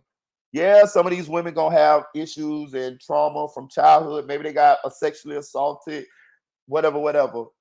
If she ain't gonna go to therapy, or you ain't gonna go to therapy, or y'all ain't gonna try to work it out, I do fully understand y'all not being together. But I want y'all to understand to try to find you somebody that you can create a family dynamic with and have a healthy family dynamic for your children. You know what I'm saying? And I understand you might want a little different dick every now and then. I understand you might want a little different pussy every now and then. But you got to kind of like get that shit up, dog, when it comes to the kids, bro. I'm just being real, bro. Your kids is much more important than all of that other shit. You fuck around, catch AIDS out, you fuck around and get caught cheating and lose everything you got, throw the kids into a unstable situation where the person that they done bonded with, you're no longer with them, and now the kids, even the stepdaddy ain't there no more, or even the stepmama ain't there no more because you done got caught cheating with the maid lady, and now the stepmama gone. So like it's us. That's why I say it's our fault, y'all. It's our fault. It's all on us. And it's breeding a generation of kids who don't have guidance, and they're dying, y'all. They're dying. They're dying. It's our fault. So I'm gonna let y'all have it. You know what I'm saying? That's where I come from. I'm gonna drop the link a little bit. But back to the Jeezy and the Jeannie Moss situation. I understand what Jeezy did. Jeezy saw some situations with Mario Lopez, and her anger and situations like that, and he decided to not argue. He decided to, I'm just gonna get on up out of here because I don't feel like going through doing the work to try to change you. You showed me who you are. You know what I'm saying? Maybe I done said a couple things along the way, and maybe you ain't work on them or whatever. I don't want to argue with you about it. Maybe we done had enough arguments behind closed doors, and I just want to get out of there. I understand it. I'm gonna tell you something. It's a tough. Listen, it's always. I'm gonna say for some, because some motherfuckers are just haul ass. But for me, it's always a tough situation for me to leave my family. Me personally, I never once had children from any woman and wanted to leave. Not one. Any other women that I had children from, I wanted to be with them for the rest of my life. But the situation just seemed like we couldn't get nowhere, and I had to choose. I had to choose the choice that I chose, which was to get out of that situation, because I'm not finna stay there, be arguing. I'm not finna stay there and keep going through the disrespect between either of us. I'm not finna keep disrespecting you, and I'm not finna keep disrespecting me. This is not how it's supposed to be. And if we can't get on the same page and work this thing out because we love each other, and that we have a child together, then I have to pick the road that I don't want to pick, which is get on down the road. And that seems like this is what Jeezy did, because we don't have no cheating allegations. Exactly. Shout out to Chicks. Better 2 years than 20 years. So we don't have no allegations of Jeezy cheated. We don't have nothing. It's just Jeezy said that he wanted to go. So this is definitely pointing towards Jeannie Ma was the issue with what they couldn't get this thing to where it needed to be. And it's a rare situation too, because so many times it's the dude's fault, or either that narrative is spun. But sometimes it be a lot of times. I ain't gonna say a lot. I'm saying a lot of times when we hear these situations, we hear of infidelities with the dude. So this is an interesting one, because with this one, we hear that it's her. You know, listen. I'm gonna tell you what happened. It was a comment that was made on Instagram, and it was like Jeezy looking at Mario Lopez with the side eye, right? Mario Lopez liked the comment. Like Mario Lopez, low key is pretty much saying, yeah, I bagged Jeannie Ma. Like he ain't shying away. People know what that means when you like certain comments. You know what I'm saying? So like, you know what I mean? Like that's crazy. You married, ladies. You know what I'm saying? Like I know dudes do it too, but in this case, we ain't got no evidence of him doing it. You got caught red-handed. They saying she got blindsided. They say she didn't ask for no divorce. She wasn't looking for no divorce. You know what I mean? So it looked totally bad on her behalf. You see what I'm saying? Now, if I had to guess, I'm gonna tell you what's gonna happen here. She finna come out with some sort of allegations against him. This is what's gonna happen, because nobody wants to look like, especially being that a man filed for divorce, she's not gonna want to look like she was the one who did all this things to not have the relationship work. And I would say this: they got a beautiful daughter, dog. They got a beautiful daughter. They have a Jeezy and Jeannie Ma have a beautiful daughter, bro. You know what I'm saying? And it's just sad that we got another marriage that didn't work. Because I believe in marriage, y'all. I've never been married, but I believe in marriage. I would like to get married one day. But hey, it depends on if it's in the cards. But I used to push for it or whatever, but I would just let it go how it go now. If I run into somebody and you know what I'm saying, we get married and we feel that way, then that's cool. But I ain't even too much studying it, you know, at this point. I'm just gonna go with whatever, however the water flows. But we gotta fix this, y'all. Do I think we're gonna fix it? No. Because it's gonna be everybody gonna have a issue. Everybody, a woman gonna say, "Oh, that nigga cheated," and it's gonna be true. The nigga that she picked to have kids from, he cheated on her, right? So she's gonna take that situation and she's gonna put her guards up because it hurt her feelings, and that's a defense mechanism because she don't want to be hurt again, right? That nigga or that man, he's going to do the same. They're gonna say, well, what happened with you with your wife? Oh man, she cheated on me with the personal trainer. He gonna take that situation and he gonna put his guards up, and he gonna treat the women that come after him a certain kind of way because he's afraid, because he got his feelings hurt. Is it totally wrong? Yes and no. It's not totally wrong, because you got to use your past experiences in order to protect yourself from future experiences. You know what I mean?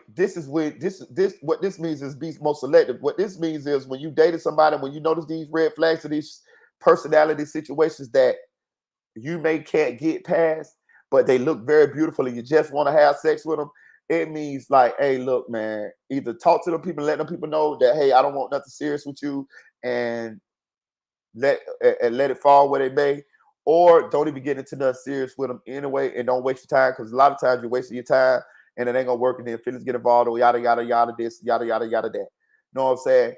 and just don't get to that far. But do we do that? Nah, man. We bag them. Women do the same thing too. Now women see you, she just want to get on you, and she bag you, and that's what we be doing. We just be having sex and sleeping with each other, but nothing else is there. Nothing else is there. And I'm gonna say this too: everybody nice when they first meet each other. You know what I'm saying? Who you meet when you first meet somebody is who they want you to think that they are. Rarely is this who they really are. The dude that's being nice to you, ladies, this is who he really is. This is just the you know what I mean, who he put on in front of you as. Women the same. You know what I'm saying? This is what we all do. And it takes time in order to see who these people really are. I don't know if you ever had a dealing with a narcissist, but I advise y'all to educate yourself on a narcissist or not people with narcissistic personality disorder. You will be fooled like a motherfucker. A narcissist got the first stage is called love bombing, and they mirror you. So however you are in a relationship, this is how the narcissist is. The narcissist mirrors whatever it is that they feel like you're going to fall in love with them for. They mirror this. They realize very quickly on in the beginning stages of the relationship what they need to do in order to get you to like them.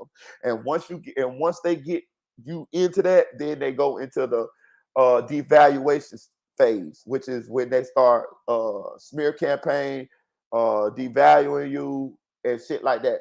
The point I'm trying to make with this is it's easy to get caught up with someone who's putting this front on for you. So I would like y'all to understand to be a lot more selective. But do we? No, sometimes we just bag a bitch. Or sometimes women just bag niggas. Women bag niggas nowadays, y'all. Know what I'm saying? Women look at us the same as we look at them a lot of times nowadays. A lot of times women just want to sleep with you. She might only want a relationship with you, she just want to bag you. You know what I'm saying? You know what I mean? Like, it used to be you know what I'm saying, we was the ones that were doing it. But now nowadays women's like men now. Women got definitely a male perspective on dating, and they don't give a fuck no more. And I'm gonna say this too, ladies. I'm gonna say this too. Don't call me old fashioned or whatever. But that's part of that led to the demise of the relationships too. Ladies, y'all don't look at y'all coop happy like Trigger Man tell them say because we gotta have a PG-13.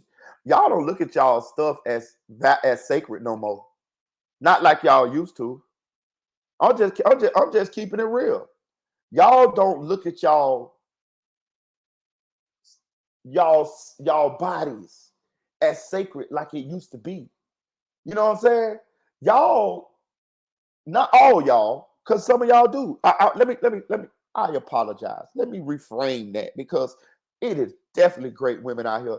It is definitely women that do look at themselves as the greatest treasure in the universe. Let me tell y'all something. I want to say this too.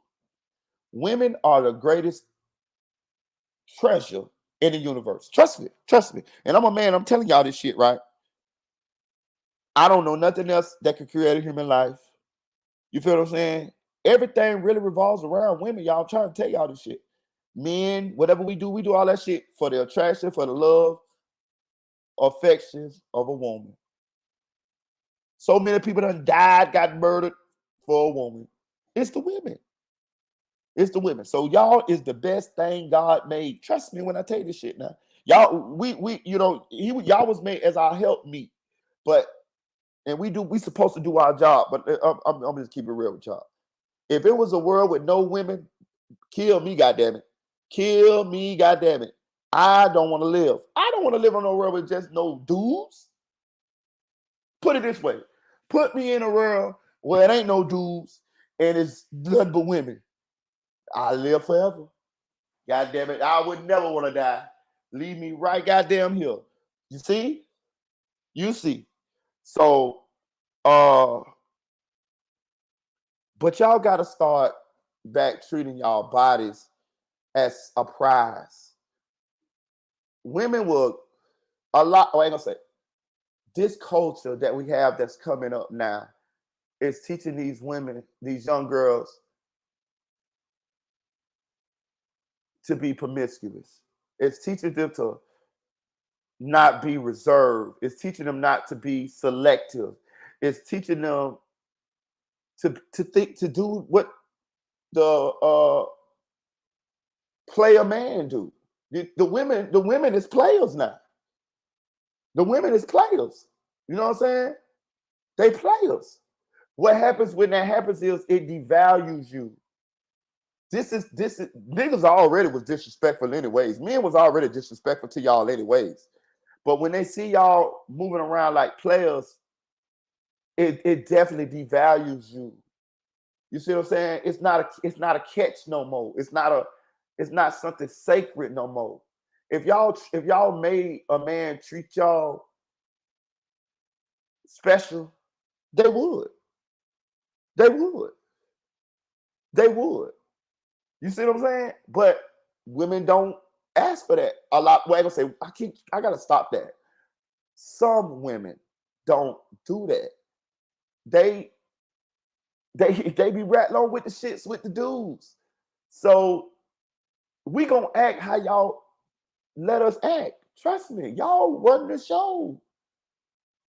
If I could get you to cheat on your dude, then that's what we gonna do. But if you say no, I'm not cheating on my dude, fuck you, nigga. Then it ain't gonna be no cheating on your dude. You know what I'm saying? So don't let the bad people, don't let the bad actors influence you into joining them. Y'all hold the key. Make us treat y'all like y'all supposed to be treated. You know what I'm saying? And we will fall in line because we want the coup pappy. Don't let a nigga off the hook. Don't let a nigga off the hook. That's what's happening. And looking at social media, entertainment industry, it's making us feel like it's cool. It's making everybody feel like it's cool. And it ain't cool. Not really. You know what I'm saying? Okay, put it this way. It's not cool. I'm just being real. It's not cool. It's not cool. But everybody gonna live how they gonna live. And I'm not judging anybody. I'm just diagnosing the shit from what I see. I tried to be fair on both sides, on the man and the woman side. Even though I'm a man, we just got to navigate these situations. Try not to take the baggage from previous relationships into the new relationship, but at the same time, we got to recognize red flags when we see them and move on quickly and fast. Like how that 2 years is better 2 years than 20. Yes, get when we initially when we see the red flags, don't even waste these people time. Don't even waste your time. Move on. Now, if you just out here dating the date, then hey, date the date. Do your thing. But don't get tied in. Don't have no children. If you just out here dating the date, be responsible. Take you some birth control. Wrap it up. However, and realize that you're not trying to create broken families. You're not trying to have a child with somebody that you're not going to be with. And try to go about it that way, even though it's not a guarantee. That person, even that you think is going to be with you forever, they're going to that's going to be with you. That they're not going to be with you. They might not be with you, but you got to kind of look at it like that. Because these kids is dying, dog. Like I know everybody tired of seeing these young people getting killed in these streets, and it's because they don't have a family dynamic, bro. They don't. I'm telling you, bro. I'm telling you, just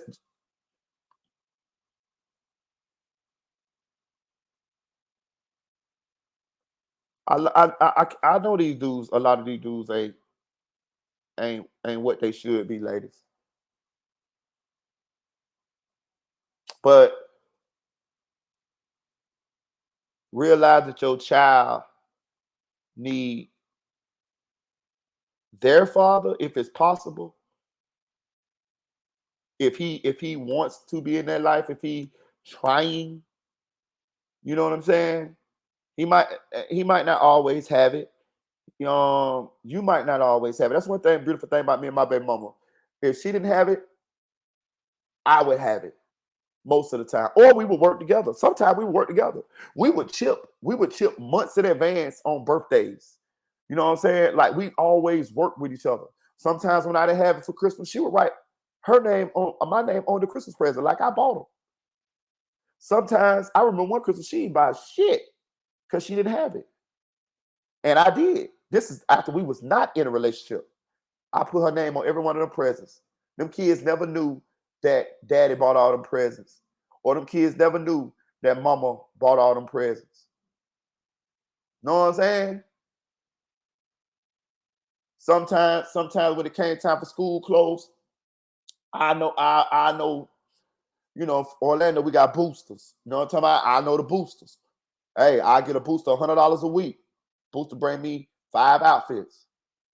I tell the booster, drop it off to my baby mama. All I do is get a booster of the money. She drop it off to my baby mama. And we'll do this. We'll do this until we get the kids 30, 40 outfits. And we'll do this at the beginning of the summer all the way to the school start. We will work with each other. Birthday times come, we chipping on everything. She ain't got everything. I ain't got everything. Like these are the things that we gotta do. Like, you know what I'm saying? I don't want to keep going on with it, but I love kids, dog. And I know what I didn't have, and I know what I wish I would have had. And I know a lot of times I see nowadays that we loving our kids and we working with what we got, but we not working to get what they don't have. You know what I'm saying? Like we're not working to get them what they don't have. We go to work, they got a nice house, they got a nice clothes, we got a car, they go to school. We think if you're a single parent, you think that's good. That's it. It's not it. It's not it. They need another parent. They need another parent. Now, if the other parent dead, goddamn it, hey, I get it. Find somebody else. But I'm saying these single parent homes, they ain't what's it, y'all. All the statistics show us this. All the statistics show us this, that kids that grow up in a single parent home, especially a single without the father, the ones without the father, 70, 80% more likely to go to jail, not graduate college, and perpetuate these generational curses. This is not what we want for our children. This is not what we want. Now, some of them make it. Some of them do. Some of them make it. Some of them, Shaq. Well, no, Shaq had a stepdaddy. See what I'm saying? But, some of them make it. It is exceptions to the rule. But kids, the fathers done been taken out of this equation, y'all. The mama's there. The mama's there. And a lot of sometimes, it'd be toxic mamas. But we need to get this family dynamic together, y'all. Shout out to Cody Lee. Shout out, they said, all right, so let's switch the subject. I hope Jeezy and Jeannie Ma can actually co-parent very well for this beautiful young daughter they have. Man, I'm gonna tell you something. They got a beautiful fucking young daughter, dog. You know what I'm saying? You know what I'm saying? They got a beautiful daughter, man. They got a beautiful daughter. And I hope they can co-parent, which I think they will be able to. From me looking on the outside, looking in, I don't see no violence. I don't see no violence. You know what I'm saying? I don't see no violence involved. So, you know what I'm saying? I hope that they can get it together as far as like at least the co-parent. It's sad to see another. I like to watching them. I like the relationship they had. It's sad to see that it ain't work out because they were from so different walks of life. It was just cool to see them two together. You know what I'm saying? So, hey, it is what it is. All right. 1090J, y'all. We're gonna get into 1090J. Let me check my information. All right.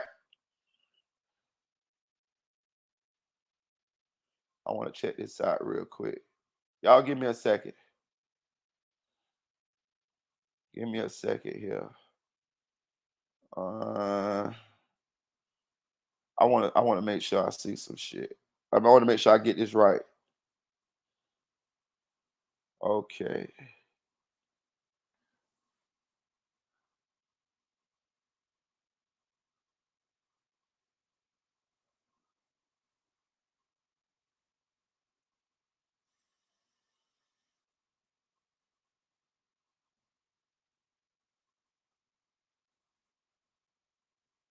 Okay, so shout out to my peoples. I ain't gonna say their name, but because I just don't want to divulge my sources. But I was sort another grievance that 1090J wrote, not the one what everybody been talking about. He actually has a series of another grievance where he was talking where he actually said that he was threatened by an inmate. Right now, I'm gonna say this, y'all. This snitching stuff, it's very draining, y'all. It's very draining. It's very draining. I'm gonna tell you why it's very draining as a blogger, because I went over this the other night and I realized I told y'all what I feel like this whole snitching thing going. It's so many people with snitching allegations to once everybody or majority of these people have these snitching allegations, it's people not gonna care no more. Like people don't really care. Be honest with you like that. Like we look at the snitching shit and we be like, it's a spectacle when we first hear about it, especially when it's somebody who we didn't have these allegations on. But once the initial shock and awe of these people snitching bypass, we don't give a damn. People still listen to Boston Richie. Melly is a snitch. We seen this. People are still free Melly. You know what I'm saying? Gucci man, he snitched on Jeezy. This is on video.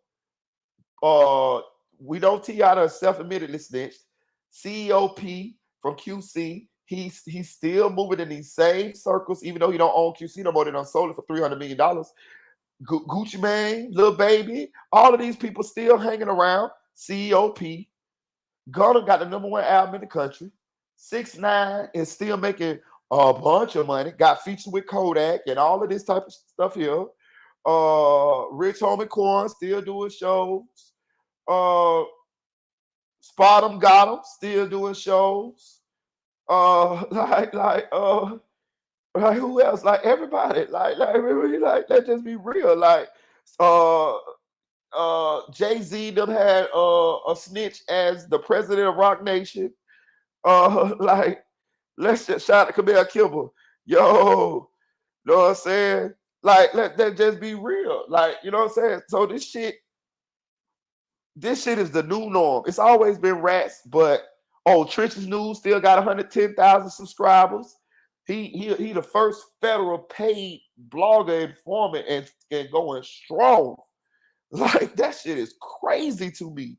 It is absurd. That is like, but this is the times that we living in. This is the time that we living in. So and here last but not least, we got the one blogger who done made his name off exposing snitches is a goddamn snitch himself. I don't have nothing against 1090J. I watched 1090J videos when he started doing the prison stories. I was watching 1090J before he was doing the snitch paperwork. You know what I'm saying? I used to just listen to the prison stories and shit. You know what I'm saying? And that's how he was, he came up and then he switched to being a paperwork guy. And I enjoyed the niche. It was genius if you ask me. Because I like to watch. I like to see people who successfully find a niche for themselves and work it. And he did. Like, think about that. Like he he figured out that if I could go and find all of these people rappers paperwork and expose it, if they snitched or not, then I could make something of myself in this blogging arena. And he did. That was genius. I like that. I don't care about the fact that he white. People like to throw up that he white and he culture vulture. I don't give a fuck about all that. I ain't studying all that shit though. I don't get. I told you I ain't racist at all. I don't get into all that shit though. Not that I don't believe in racism. Fuck yeah, I'm pro black like a motherfucker. You know what I mean? I'm with it now. But I just don't. I don't think he doing it because to degrade the black people. I think he black. You know what I'm saying? That's what I think. I think he black. Like, you know what I'm saying? Like, he the cool black white boy that grew up in the hood. You feel what I'm saying? Like, he feel like he don't feel. I don't think 10 out of Jake is racist, is what I'm saying. So I don't think he's doing it for racist motives. So I don't see that. If he is, he fooled me. I gotta see some more evidence of that. I gotta see him do some racial shit or say some racial shit, or you know what I'm saying? Even though I know he originally from Boston, and Boston is you know, it could be some parts of Boston is very racist communities. He was raised in Tampa, and I definitely could see the Florida in him and how he came up. I think he just was a white boy that moved to the hood in Florida, and he turned into that. You know what I'm saying? Like, you know what I mean? Like, we got white boys like that. Like, you know what I'm saying? Like, we got white boys that grew up with us from elementary school. You know what I'm saying? In the hood, they are accepted. Those they are friends. Like, they fought with us. They, you know what I mean? Like, they thug with us. They did all the same shit with us. You know what I'm saying? So until I see him do some racist shit or something like that, or some shit come out, then I'm gonna just sweep that. I'm gonna disregard the fact that he's white and he's doing what he's doing. But the problem is with 1090 Jake is when you do what he doing, you're gonna create a lot of enemies. You're gonna create a lot of enemies. Especially with the rap community, the hip hop community, because this is who he's exposing. These situations can cause and have caused these dudes a lot of shame. And in the beginning, it caused a lot of dudes a lot of money. It ain't costing a lot of dudes no money no more, because so many people have been exposed and still got motion to it's not and it's not really stopping the motion of the ones that's being exposed now. Know what I'm saying? Like, these dudes still have motion. They might slow it down for a second, but it's so many different ways to make money once you don't amass a level of success, have followers, subscribers, to you can actually survive a snitching allegation nowadays in the social media age, as long as you don't quit. And yeah, that's it. It's pretty much as long as you don't quit. If you keep going, 6ix9ine showed us that. As you keep going, listen. Hate it or love it, 6ix9ine gonna go down in history, y'all. 6ix9ine is going to go down in history. He is the first one that spearheaded this new snitch rat movement. Know what I'm saying? And he didn't stop. He didn't let it shame him into stopping whatever he was doing. He actually monetized it, capitalized off of it, and still is living extravagant life, even though he's a fucking rat. So when these other people done got exposed, they ain't stop either. COP ain't stopped. None of these guys have stopped. Boston Richie, all these guys, Spot 'em got 'em. All of these guys, they still moving, having motion, and they fucking rats. We got the paperwork. Like we got paperwork on these dudes. They ain't getting killed. None of that shit. They still Gunna is fucking putting out all kind of #1 albums and records and shit. People are supporting this. Trenches News is still doing views. So it's very little consequence to actually being a rat. So 1090 Jake is at this level too. Peep game, y'all.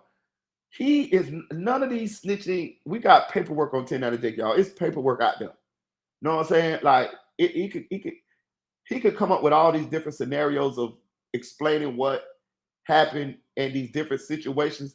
But back to my boy Zulu King Street Fame, y'all go subscribe to his channel. It's too many situations now, 1090 Jake, where we got different situations where you done snitched and we got the paperwork for it. Like you could explain one, maybe two, but we got like 3, 4, 5, 6, 7, 8, total different situations where you done talked to authorities and told them information on other people. So you pretty much a hypocrite. Definitely a hypocrite.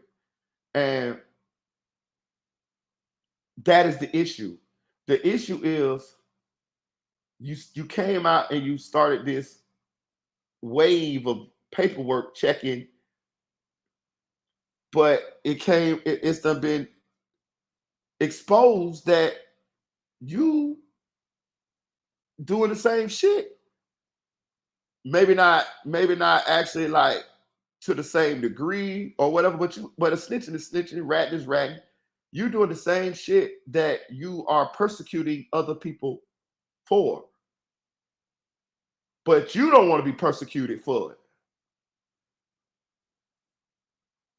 Like, make it make sense to me.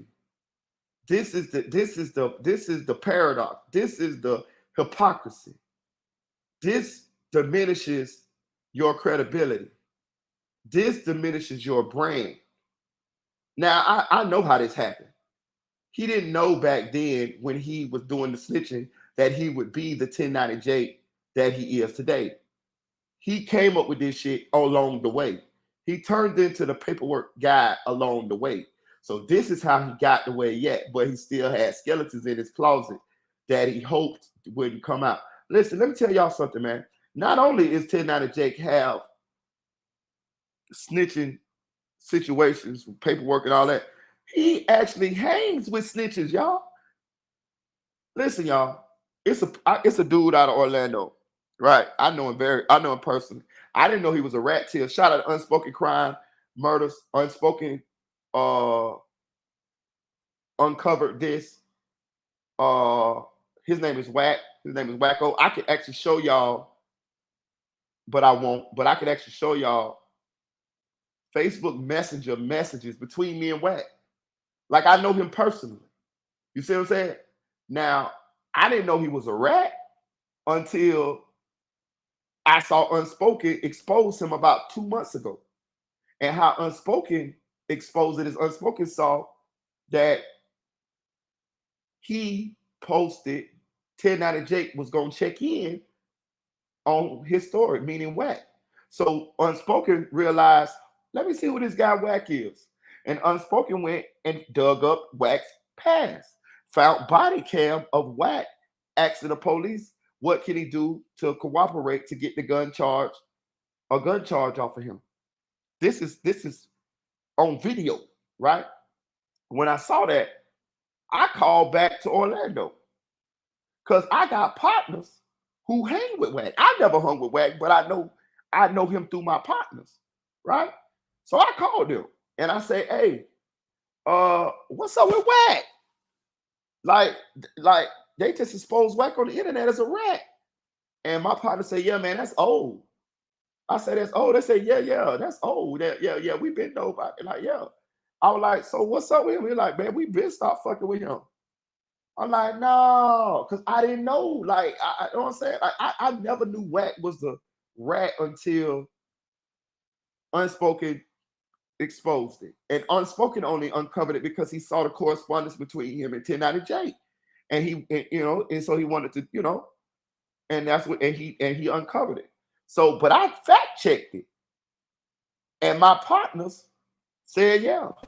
Now they say that's not the reason why they stopped dealing with him, but when it came out, it was kind of like confirmation. It was kind of like, damn, we already kind of like don't fuck with bro. Now we see this, so yeah, it's like nah, it's like definitely we ain't, whatever their situation was, I don't know, as to why they stopped dealing. But once the rat allegations came out, it was like, okay, well, it's definitely since us, we can't even revisit this to be cool again. But 1090J and Wack know each other because I see they posting each other on their story. My partner's King Zulu Street Fame let y'all know in his video, go subscribe to his channel, that 1090 hang with a guy named Ratchet. Ratchet is from the east side of Orlando. I told you 1090, he came, he Boston, but through way of Tampa, Florida. So Ratchet is from the east side of Orlando. I'm from the west side, but my partner Zulu from the east side.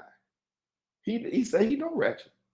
He said he posted and told 1090J, check that nigga paperwork. That nigga ratted. He told the whole story of how Ratchet ratted. This is 1090J associate. However you want to call it. I don't know how close that is, but I'm saying. So not only do we have situations where 1090J done ratted, we got 1090J associated with two known rats. Maybe that's why he still was associated with them. Maybe, because let me tell you something, y'all. If I'm the paperwork guy, if this is what I'm doing, first of all, I'm gonna try to make sure that my background is clean. But again, I told you how this happened. He didn't know he was gonna be the paperwork guy back when he was doing what he was doing in them cells or going through these situations with the police, And let's be honest, back then it wasn't a lot of people didn't check paperwork. People check paperwork more so now than they did then. Like, because be honest with you, we could have been checked a lot of people paperwork 100 years ago. We could have checked people paperwork back in the early 90s, 80s, or whatever, shit like that, early 2000s, and nobody was doing that shit. That shit been public record. You know what I'm saying? We could have got to the bottom of a lot of this. You know what I'm saying? We probably could check a rapper. We probably could check LL Cool J goddamn paperwork nowadays and see what happened. You see what I'm saying? It's a thing now to where people checking people paperwork. You know what I'm saying? And seeing what they have any of this shit on their background. Now, but I'm gonna say this: if I'm the paperwork guy like 1090J is, I'm definitely gonna check everybody's paperwork around me. You see what I'm saying? Because this is the brand that I'm pushing. This is the image that I'm pushing. The narrative. This is what I do. So I'm gonna check the paperwork around of the people that's around me, because I know that's the first way they're gonna come at me. First, they're gonna check my paperwork, and second, they're gonna check the paperwork of people around me. So for 1090J not to know that all of these people had these situations, I'm gonna say this too. If y'all been watching my lives, y'all will know that I had an issue with 1090J with that softball ass interview that he gave 100K Track, because I went over Track's paperwork on my live. Go look at one of my lives. It says Track paperwork. It says the infamous the YNW Melly case, and it'll be titled 100K Track paperwork statement or whatever. It's down in my lives, and you can go, but you can look at it and see how we went over everything Track said in the YNW Melly case to the police. Right? 1090J gave Track an interview when everybody was trying to say Track was Officer Francois and the police and this and that. Right? I went over Track paperwork and I read where Track snitched. I keep saying this. I read this in the paperwork. Track snitched on Jacoby Mills. They asked Jacoby Mills, they said, where did you Jacoby Mills told the police that they went to a field. He found the gun, say it was Track, Melly, Portland, and him. He said it was the same day, which was the 26th, but it was that day, right? It was when they was on the way to the video shoot. The video shoot that they went to in Melbourne with the rapper Burger, when they went to shoot that video called Nightmares from the Bottle, they stopped by a field. They asked Track about this. They asked Jacoby Mills about this. Jacoby Mills said that they went to the field and they found the 40 caliber. He said that he found the 40 caliber handgun. What do you mean he? I mean Jacoby Mills. He said that he found the 40 caliber handgun. He said that the 40 caliber handgun had blood on it. He said he gave the gun to Track, and Track said, "I'll take care of this." The police told Detective Moretti, to be exact, told Track this. Track said, that's Jacoby's gun. Jacoby took the gun from the field. We told Jacoby not to take the gun. He took the gun anyway. This is what Track said. The police said, what ended up happening to the gun? Track say, I don't know what happened to the gun. They all had guns. He said, all my clients, a lot of my clients have guns. I don't ask what the gun's for. I just assume they're for protection. The police asked him pretty much, what car did Jacoby get into when they left the field? Track said Jacoby got in the car with us. So what happened is Track is saying, Track know that gun ended up in the car with him and Jacoby Mills. So instead of him, so what he did was, in order to counteract Jacoby saying that he gave him the gun, he put it on Jacoby that Jacoby got in the car with the gun so that he could explain how that gun got in the car with them. But Jacoby said that Track took that goddamn gun, and he said the gun had blood on it. Track said this in the paperwork. When 1090 Jake interviewed Track, he brought none of this up.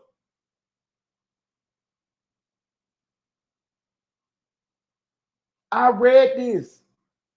It's right there. If you go to Broward County Clerk of Courts, it's right there in the paperwork. 1090 Jake did not bring none of this up. That was my issue. That was my first I raised with what 1090 Jake was doing. You know, because 1090 Jake got credibility, or had credibility, with whatever he say after he go over somebody's paperwork. He exonerated Bandman Kevo because people say that Bandman Kevo was a rat, but 1090 Jake actually exonerated Bandman Kevo. See, that's one thing about what 1090 Jake do. Yeah, he exposed people, but he also can clear you too. He just cleared Young and Ace of snitching. Right? So, but when I saw, because I read the paperwork after I saw the 1090 Jake interview, so I was under the impression that I took what 1090 Jake said for law until I ended up having the paperwork myself and was able to go over it. So when I went over it, I was like, hold on now. You mean to tell me 1090 Jake didn't read this shit? I done read this. It's right here. I read it. It's right here. He never said nothing about this. Listen, people keep trying to paint Track as a snitch because of police, because of his Officer Francois shit. He could have been convicted by what I read. See, people was beating the wrong drum. They was beating that Officer Francois shit. They should have been beating that goddamn what he said about Jacoby Mills shit. That it would have been case closed, case been baked, Wody. This Track snitch shit would have been out there it would have been like solidified. The Officer Francois shit took precedence over what they really could have used to let everybody know that he's a fucking snitch. They were trying to make him an actual police officer. Nigga, he's a fucking snitch. You know what I'm saying? So that raised the eye with 1090 Jake. I'm gonna say this too, and I'm gonna go and come out and say it too. I'm gonna do it right now, y'all. I've been do this. I never said this, or if I did, I don't remember saying this. But I'm finna get it to y'all right here, right? I'm not gonna never say who told me. I'm not gonna never divulge the sources. But I knew this for about 6 months now. It is alleged that 1098 takes money in order to clear people's names, y'all. And I'm gonna say alleged because I have no facts to back that up. But if you look at the certain people that I tell you what, just go look at the interviews or just go look at the videos that he make where he clears people. He only did this a couple times. I think he cleared Badman Kevo, he cleared Young and Ace, he cleared Track, which is the number one where we can clearly see that he's fucking wrong. He's fucking wrong on this one. I would tell this to 1090 Jake fucking face. I got the paperwork. I know my platform ain't big as his, but I got the paperwork. And I'll read it out, and that shit come off straight off the Broward County Clerk of Courts, and I'll read it to his ass verbatim. So you mean to tell me you cleared him of being a snitch, but clearly right here it says that he told the police that that's Jacoby's gun. Jacoby a fucking felon. Not only did he tell on Jacoby, he said that all of them have guns. They say, what happened to the gun that y'all you said Jacoby found? He said, I don't know. He said they all had guns on them. He said they all had guns on them. He was trying to say that they had so many guns on them till he didn't know which one was which. See what I'm saying? This is in the fucking paperwork, y'all. 1098 cleared Track of snitching. You hear it here. I'm telling you, I'm giving you the game. I ain't lied to y'all yet, dog. I ain't lied to y'all yet. I've been wrong a couple times, but I ain't wrong about this one. I go to the grave with this one. I got the paperwork. I got the PDF, all of that shit. I can read it to you. The nigga said that Track is not the police. Yeah, he ain't an actual officer, but he's a fucking snitch. He's a fucking snitch. By what I read, by the code, by on any metric of what snitching is, yes, he has to fucking snitch. Now, if you want to take him giving the phone situation in, you can go with that one too. But I'm saying, like, actually what he told the police, and I ain't even go into when he kept telling the police that he need to get let out of the detention so he could help them. I wrote that off because I figured he could have been just saying that so he could get out. I have seen dudes tell the police they're gonna help them, give them information and get out of jail and buck on the police. I don't see dudes do this. I know dudes that have told the police, "I'll snitch for you. You just let me out." And they get out and they buck, and the police end up putting their ass back in jail anyway because they didn't cooperate. I done seen this happen. So I wrote that off. He said all that too in his statement. He said, "Y'all say, how can I get y'all help? How can I help y'all if I'm in jail? Y'all got to let me out so I can have my ear to the streets." This is what Track told the police in his statement. 1090 Jake didn't address any of this. So that brings me back to what I'm trying to tell y'all. I never really said nothing about it. But now that we know what we know and the facts is coming out, I'm here to tell y'all. The word is on the YouTube screens that 1090 Jake, you can pay 1090 Jake to exonerate you of a snitching allegation. This is the word, y'all. I didn't want to say it because I didn't have no actual proof. But I still don't have no proof that he have taken payments in order to exonerate people. But when I saw that, I read what I read in that Track paperwork, and 1090 Jake cleared him, that situation stuck out to me, and I automatically in my mind said, "Damn, Track paid him off," because it's clear cut that he snitched in this paperwork. Now, if you look at the fact that 1090 Jake is in the Melly paperwork, he's in there too. They got 1090 Jake, and 1090 Jake did a video on this that I didn't want to go over that either because I just want to leave that situation alone because they had a lot of gang shit going on in there, and I just want to focus on the Melly part of the whole situation. But 1090 Jake did a series of videos on this, so he brought it out, so I'm gonna talk about it too. They had 1090 Jake as the treasurer of whatever little faction that Melly's a part of, right?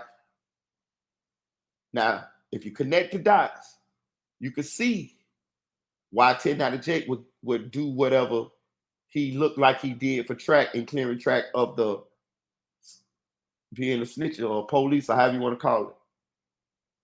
Peep game, y'all. Peep game. Peep game.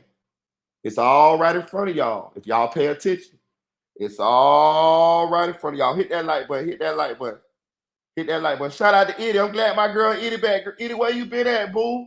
I gotta flirt with Eddie, y'all. That's how I gotta keep Eddie back. Eddie, you know I miss you, girl. I gotta flirt with Eddie, dog. Eddie, my little flirting partner, y'all. No, I'm talking about. Glad you back, Eddie. Shout out to Nate Said It. Shout out Anonymous One.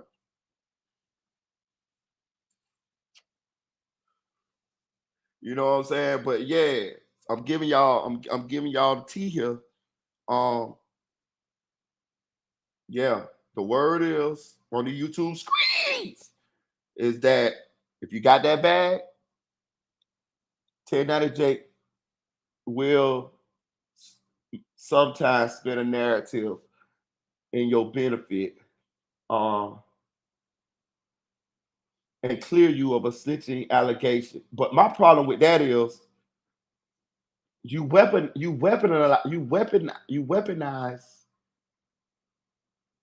your platform when you want to.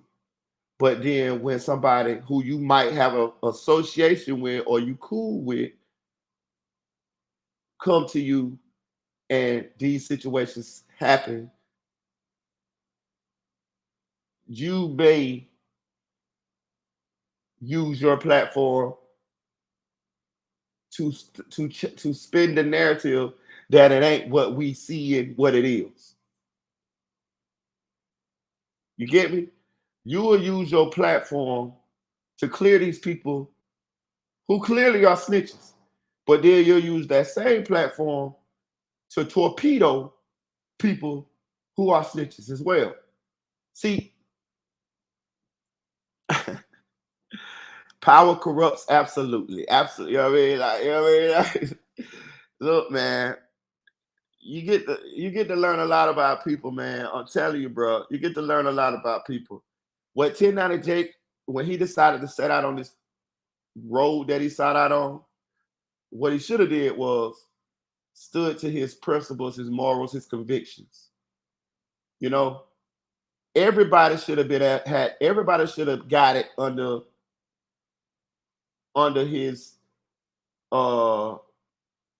regime. Anybody, like if whether you my friend, whether you my brother, my sister, my mama, my daddy, anybody should have. Nobody should have been above reproach. That would have at least not hurt his credibility. Now, another thing that hurts credibility is that you got these situations in your background too. So most likely it was a matter of time for any of this was going to come out, because you definitely can't go around calling people out on paperwork, and think that ain't nobody going to look up your paperwork, because you create a lot of enemies with this. I think soon as he came out with the Boston Ricky shit, that's when his paperwork came out. Is it far-fetched to believe that some of Boston Ricky people's dug and got some of 10 Jake shit and put it out there? Nah, it could have happened like that. But I say this where 10 Jake is now, being that he got these type of situations in his past, it was inevitable. It was inevitable once he decided to start calling people out on paperwork. It was inevitable for us to get here and him to get exposed, because these people definitely was going to try to find something to discredit him and to show the hypocrisy in what he was doing. And lo and behold, he had him in his background. Now, if he didn't have him in his background, oh man, he would have been like a Teflon Don. He would have been like a Teflon Don.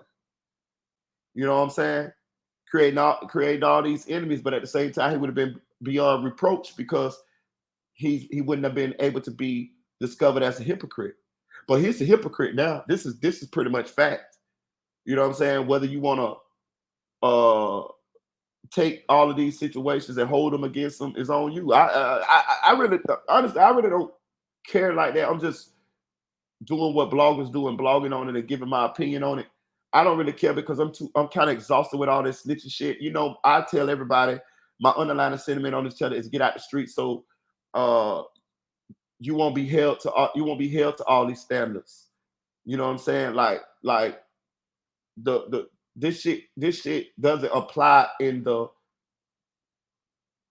grand scheme of the world. I'm telling y'all this shit. The street, once you grow up, you realize the street code does not apply to the world at large. It only applies to the streets. This is the problem. We have the street code being applied to different avenues of life, and it doesn't apply. Like, okay, case in point. Are any of you guys supervisors at y'all job? Are any of you guys in management at y'all jobs? Right? Any of y'all, right? Have y'all ever had to tell on an employee? I mean, because if you are a supervisor, you definitely had to tell on an employee, he ain't working, he ain't coming to work, or yeah, we're gonna fire him. I'm pretty sure if any of y'all are supervisors, okay, I'm gonna take a step further than that. Have any of y'all ever had to get HR involved at any walks in y'all jobs? Have any of y'all ever had a situation at y'all job where you didn't want to lose y'all job, but y'all had an issue going on and you needed somebody in upper management to handle this situation? You ain't never told on your boss man who you feel like treating you unfairly, or told on somebody who you feel like sexual harassed you, or this is all snitching. This is all snitching. Well, telling. This is all telling. The street code say you can't do none of that. You ever had a fender bender? You ever had a fender bender? You ain't never sat there and waited till the police got there and you told the police it wasn't my fault. It was that motherfucker. They ran the red light. They hit my car right here on the side, and that's that motherfucker right there. Know what I'm saying? My baby say, you know, I'm put 80 of there. You on my mind too, babe. I just look, man, listen, I'm gonna tell y'all, so I fuck around to get hold to that little Memphis thing. I ain't never coming back to Florida, y'all. God damn it. She know how to talk to me like Nunu off of goddamn ATL. For real. Man, Eddie voice so goddamn attractive to me. That shit just, woo. Telling you. Shout out to my girl Eddie. Hey, but yeah, as you get older, bro, you realize that all of this shit don't apply. Okay, case in point, Lil Durk in India, when they had that situation where people came in their house and they got the busting, right? Y'all don't think that Lil Durk in India told the police what the fuck went on? You don't think Lil Durk told the police 2 dudes came in here, one of them had a gun, we shot, dude ran that way. Now say them dudes would have got caught. They would have took Durk's statement and used it against them dudes. Durk would have had to go to court and say, he could have said, I don't know if that was the dudes, but it was 2 dudes that came in our house and we shot at them and they fled. Now the police could catch them down the road somewhere and say, well, these are the guys that we caught. You know what I'm saying?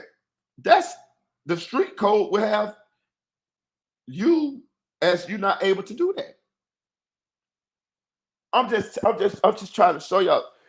Take it from somebody who done been in the streets and somebody who done grown up and matured and done had time to reflect. The street code only applies to the streets.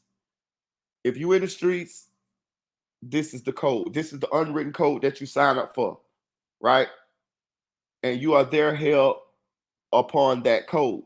But if you never in the streets or you decide to change your life and get out the streets, you then are not bound by the code. I don't give a fuck what nobody try to tell y'all, man. You know what I'm saying? You can change your fucking life. You are not always, you don't always have to be the person that you was. I know people who was in the streets who are pastors now. You know what I'm saying? I know people who were certified in the streets who done found God, gave their life over to God, walking a normal, healthy, law-abiding citizen life, and they're not in the streets no more. Therefore, they are not held by the code anymore.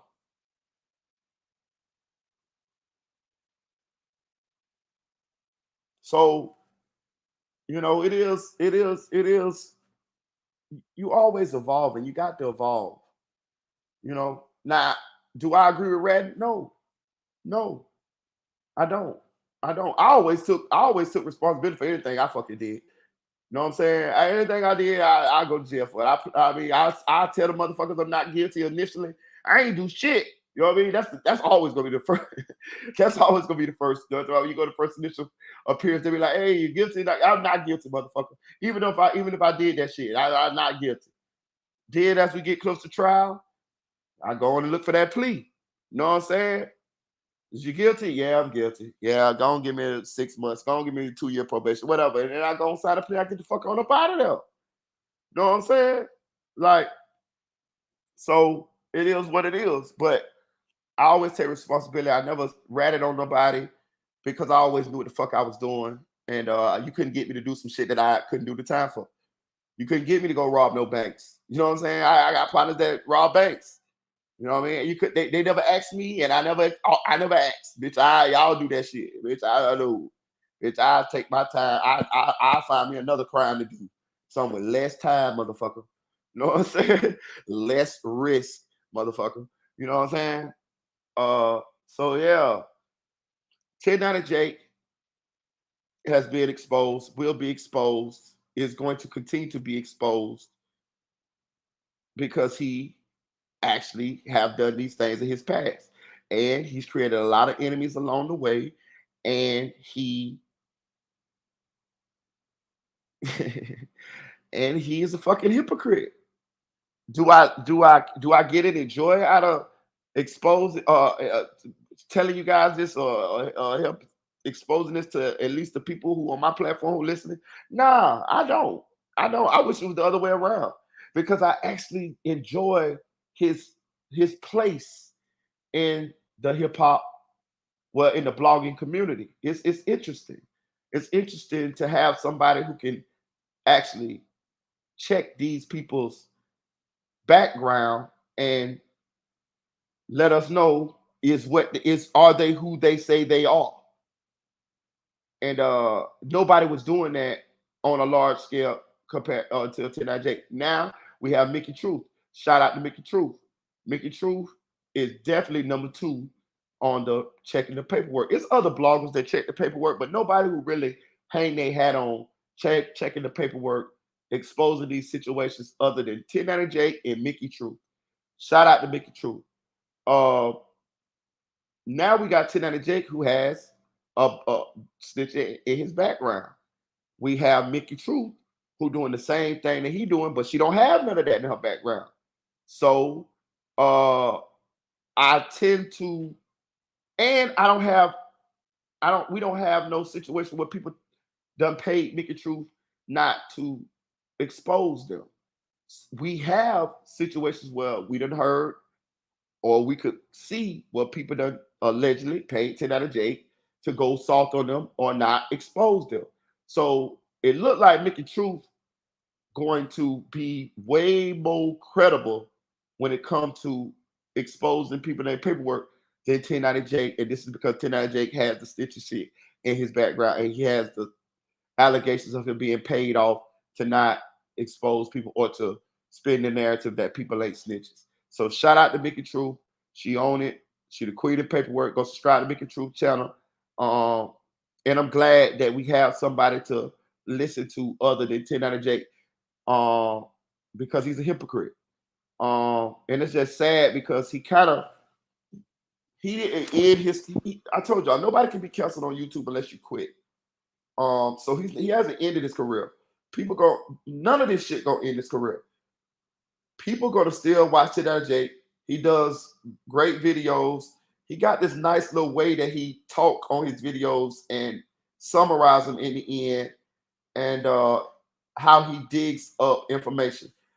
Whoever his team is that actually digs up the information, them motherfuckers good, boy. Let me tell you something. Them motherfuckers is second to none. And I'm gonna tell you how I know. 10 out of Jake did videos about my city, and he fucking have it damn near right on. I don't know who he know, but I'm gonna say this. He goddamn sure be spot on. Whoever his people who he used in order to gather information, research or whatever, them motherfuckers is good. And I know it's a team. You can't sit here and tell me that he doing this all by himself. Definitely he's not doing this by himself. He definitely has a team that's helping him to create this content, which he should. Which a lot of bloggers do. I want to tell y'all that too, y'all. When you might just see a blogger as a face, as a figurehead. But a lot of these guys have teams. They have a group of people who actually research these situations, bring them these trending topics, and get all the edit these videos, and do all of this shit, and then they package it up and bring it to y'all. A lot of these people are not by themselves creating the content that you see them create. You might only see them, but it's actually people behind the closed doors that's actually putting this all together with them. And 10 out of Jake crew, whoever they is, they're fucking good, because some of the shit that I be doing, like I know a lot of shit on Orlando, but I never really blog on it because it's just too close to home for me. And I know that's the community I come from. Plus, I got a lot of family and stuff in that community, and I don't want to put anybody in danger from this something that I'm doing, and it's not really worth it for me. You know what I'm saying?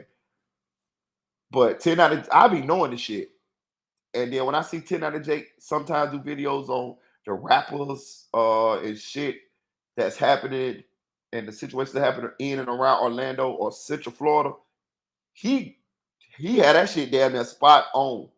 So I'll be like, damn. So that is another reason why people are going to still watch 1090 Jake videos, because he does get it right a lot of the times when it comes to explaining why these situations happen and what's happening with these situations. It's very informative. So he's only gonna keep, and now I'm gonna say this, I'm gonna play the race card on this one. He is, and this is partly because he's white. When I decided to get into the blogging sphere, I checked this a while back. It's not very many black African American or whatever bloggers that got over 1 million subscribers. Not very many. It's a lot of Caucasian ones that do. You know what I'm saying? I don't know exactly the analytics and the why this is, but and I'm pretty sure it is some, and I'm pretty sure it's gonna be more. It's gonna be more black people that get to 1 million subscribers. Don't get it twisted. I'm not saying it's not possible, but I'm saying it's harder to get to 1 million subscribers for an African American blogger than it is for a Caucasian blogger. Trust me. Y'all can take from that as y'all may. So 1090 Jake, he gonna be fine. He gonna be fine. He's not gonna stop. This is what pays him. And another thing, a lot of people who you would think would cancel these people for snitching don't come from the hood. They don't come from the inner city. They don't understand the significance of the snitching. They know what we say the problem is with snitching, but these are people that come from suburban communities, suburban areas, suburban children, whether they white, black, whatever color, but they don't connect with the street code value like people from the streets do. You see what I'm saying? They not willing to cancel their favorite rapper because he snitched. They not willing to turn off Gunna because Gunna ratted on Young Thug. Hell no. They want to hear that goddamn song. And they're going to play that goddamn song. So this is another thing. These people are still going to get supported. Just like 1098 going to still get supported. Just like Church's News going to still get supported. If y'all ever want to see some some funny shit, go to Church's News platform when he go live, right? And look at the motherfucking comments. I be dying laughing. It be people that be in them comment sections and they be justifying Trench's News ratting. He don't even have to defend himself. They doing it for him.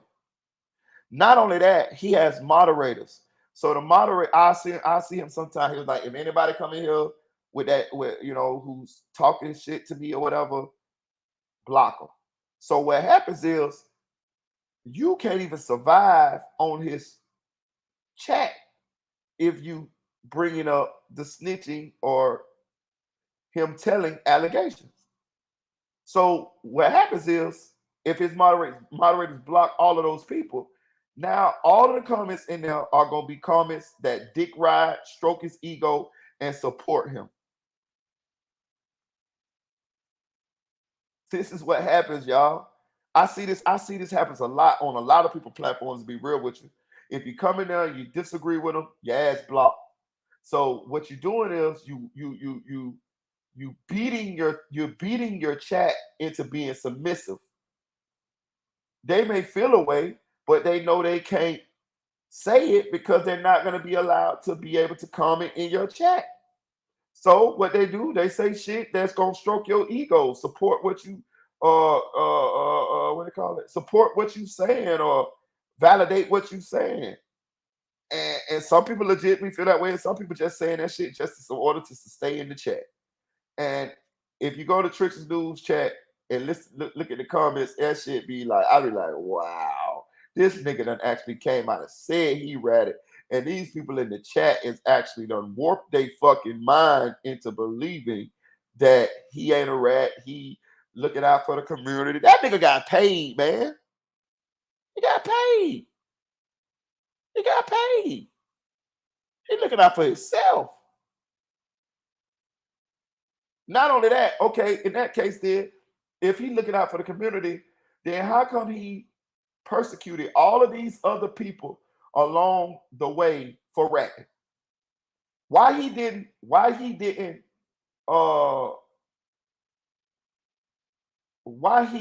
talk about them like they were doing the right thing before he got exposed as being a rat? See, this is the hypocrisy.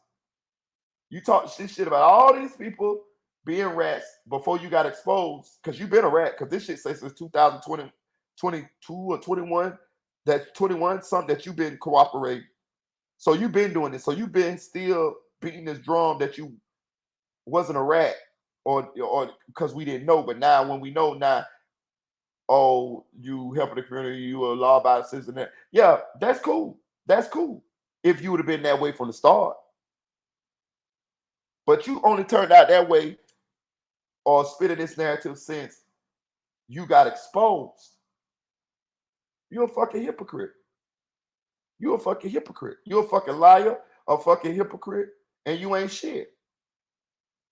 And the problem with this is, y'all, when you run into people like this, that means you can't trust them.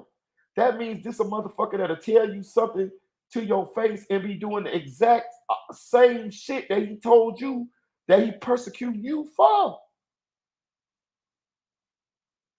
This a spineless motherfucker here. This motherfucker here don't stand on nothing.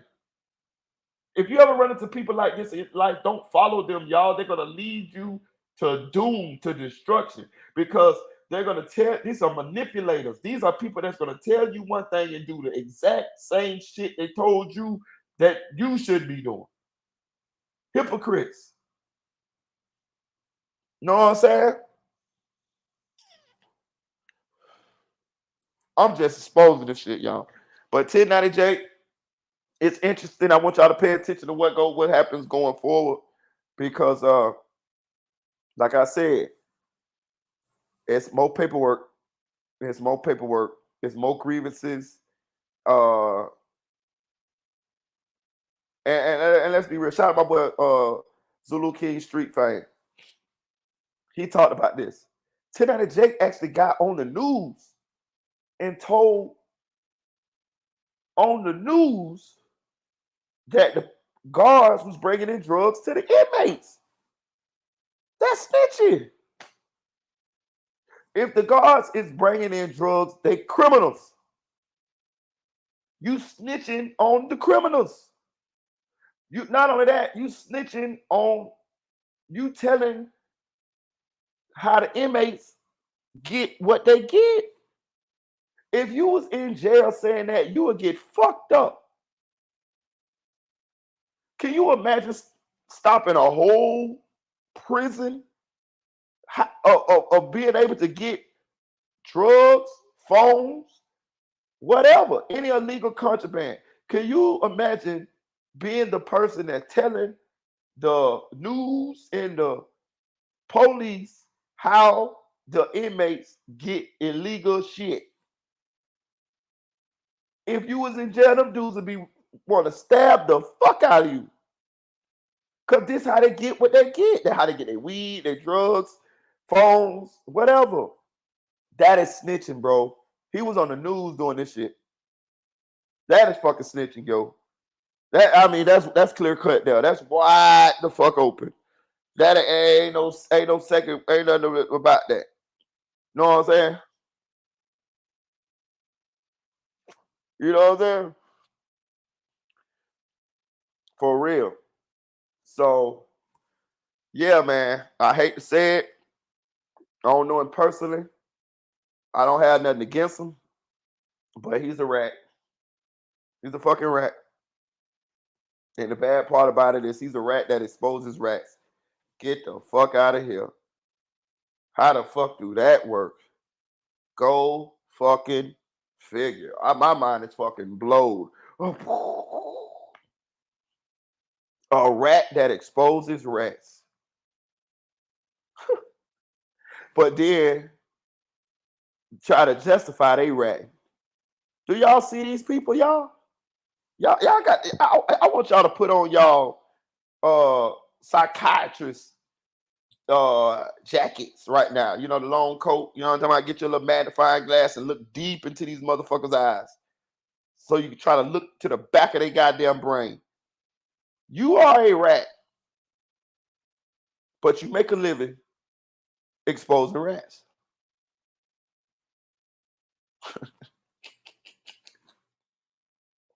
Get the fuck out of here.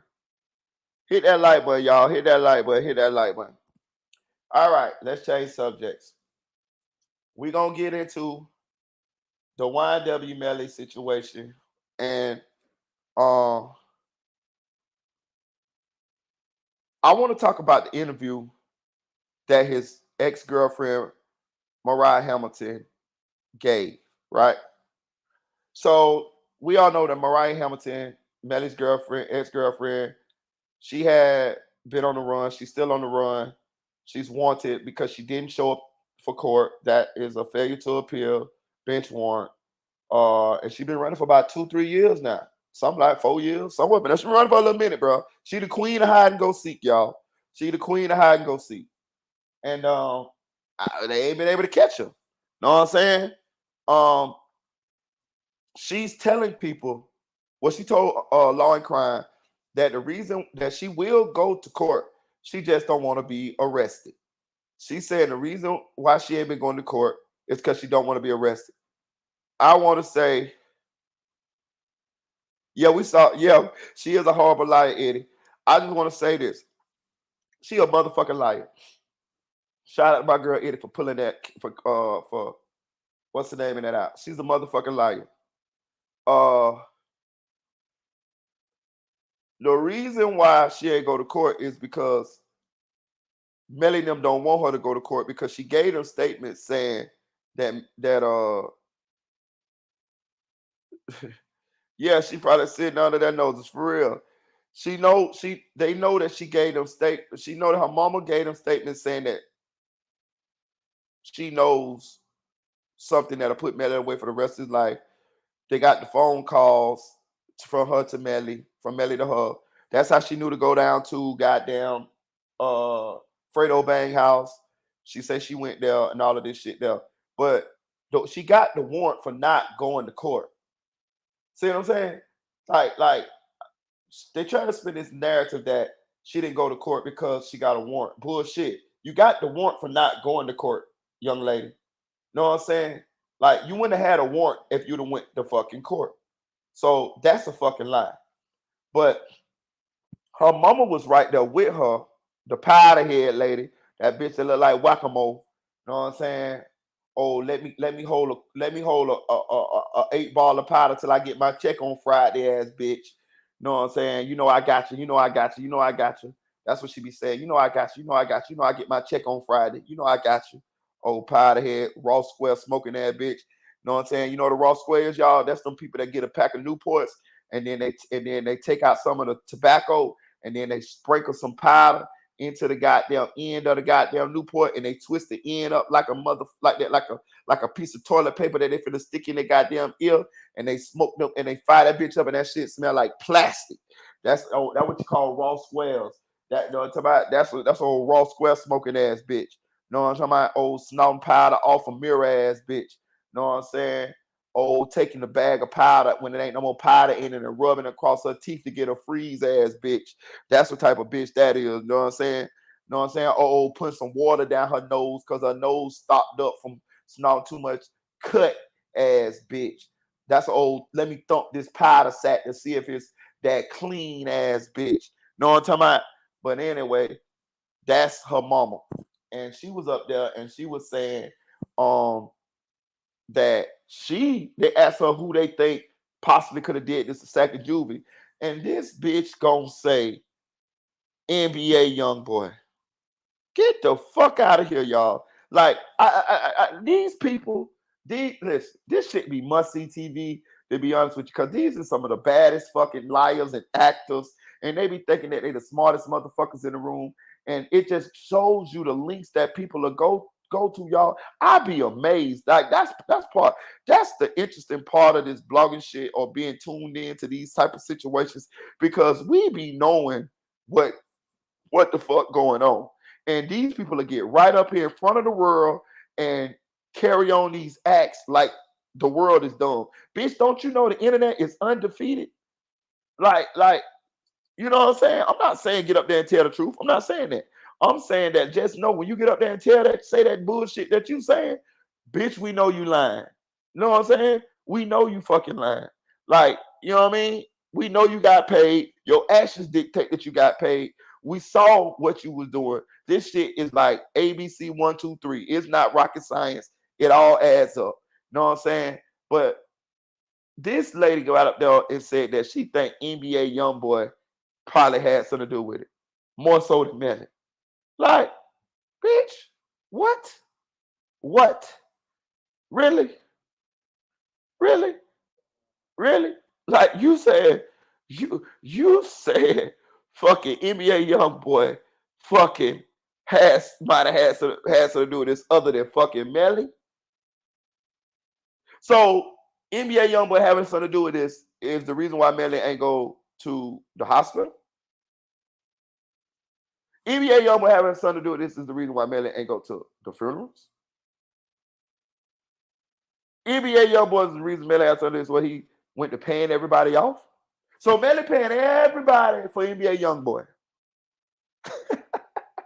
Melly paid you powder head looking bitch, to go down to the Virgin Islands because he was trying to protect NBA YoungBoy. His op. But you would have us to believe this shit. You would think that we're gonna believe this shit.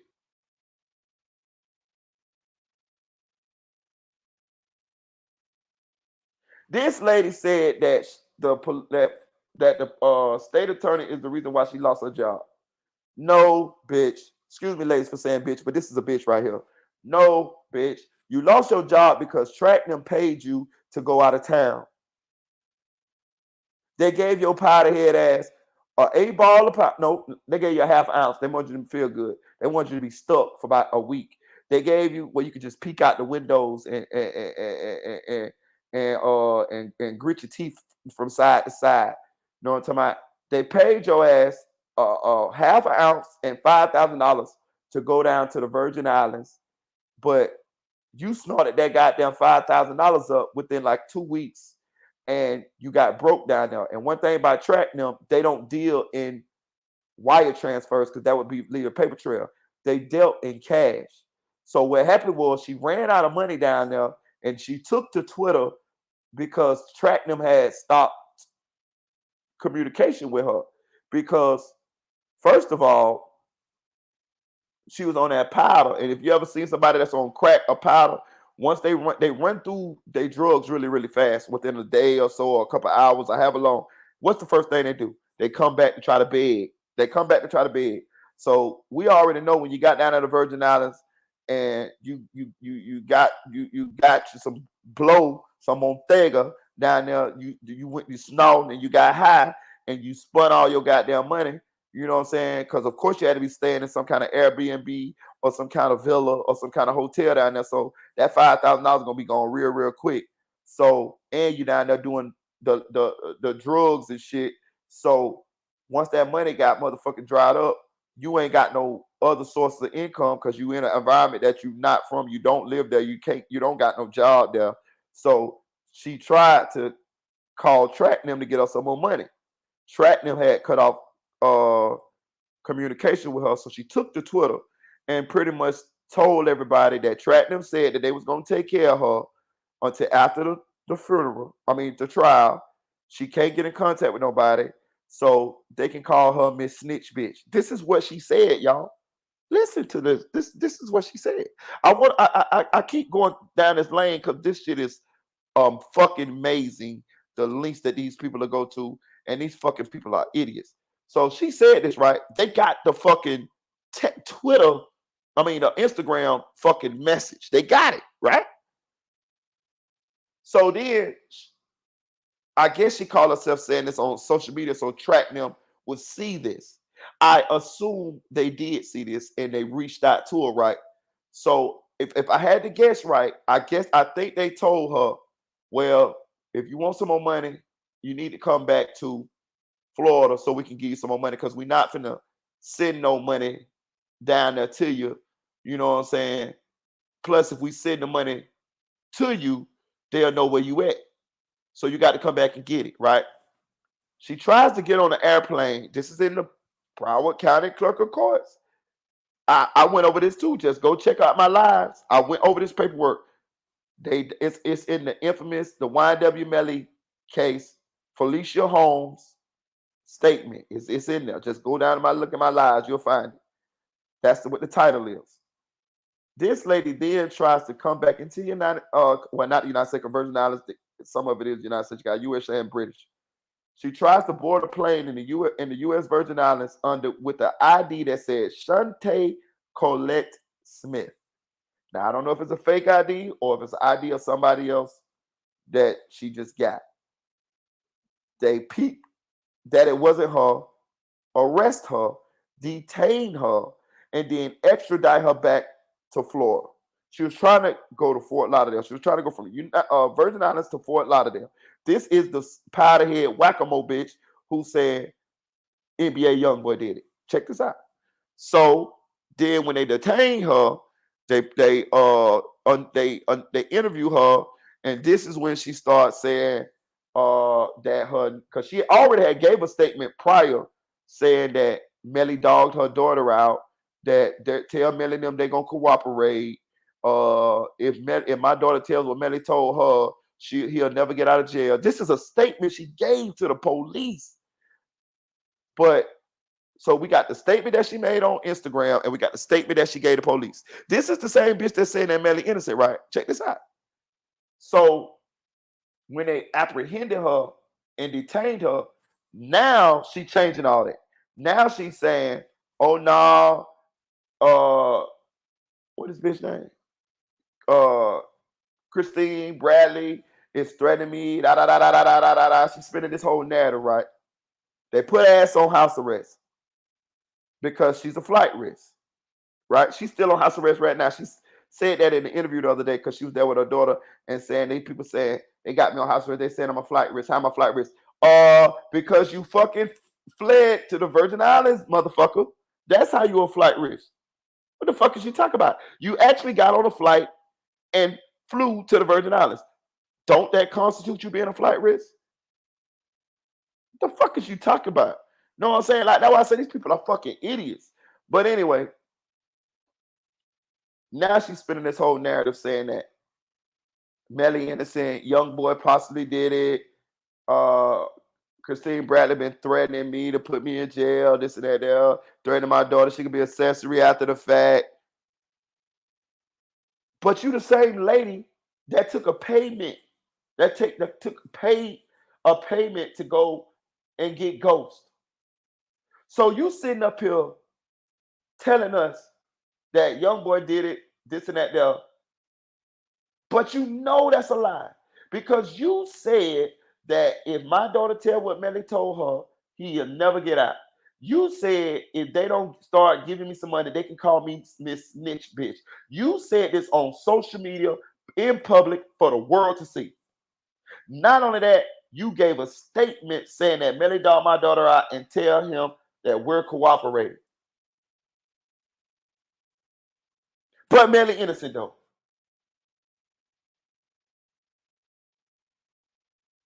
See what I'm saying? They telling on themselves.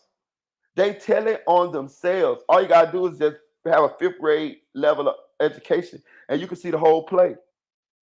They tell it on themselves. They tell it all this shit. Hit that like button, y'all. They tell it on themselves. Hit that like button for you guys. They tell it on their fucking selves, y'all. Know what I'm saying? Like, this shit is not rocket science. They done laid this shit out for us. Because if Melly was innocent, none of this shit was going to be going on. If Melly was innocent, none of these people would be getting paid to get Ghost. If Melly was innocent, none of these stories would be mismatched. If Melly was innocent, what Trayvon Glass and Adrian Davis said would have been the exact same thing. Trayvon Glass said that Melly never got into that red Mitsubishi with him. Adrian Davis, the Mark Henry looking dude, the last dude to testify the last day of the trial, he said that they pulled over and Melly got in the car with him. If Melly was innocent, their stories would be the same. If Melly was innocent, he would have went to that hospital. If Melly was innocent, he wouldn't be paying nobody off. If Melly was innocent, Fredo Bang would have went on, would have testified and said that, hey man, I ain't, whatever. All of this cover up is telling us that Melly is guilty. It ain't a rock. Now, can they prove it? That's a different story. But I just appalled that this lady will take it to the extreme of trying to frame NBA YoungBoy while trying to let alleged murderer out of jail. So you just done said fuck Sack Chaser and Juvie. Fuck their life. You'll take it to the step further to try to put an innocent person in this scenario, NBA YoungBoy, in jail. Y'all see the least that these people will go to? Peep game here, y'all. People are some people are some nasty, low down, despicable motherfuckers. And I'm gonna tell you another step, take a step further than that. She taught her daughter the same behavior, y'all. Her daughter sitting right there doing the same thing what her mama doing. Now I'm gonna tell you the flip side of that, right? This the dude that your daughter fucking or was fucking. Excuse my French, but I had to say it like that because I need this exclamation point. I need to bring this home.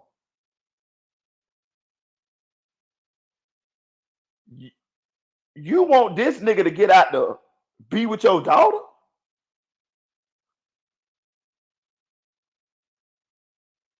The nigga that allegedly killed his two best friends, you want that nigga to get out to be with your daughter? Because if he get out, it's a chance most likely that they gonna fuck around again.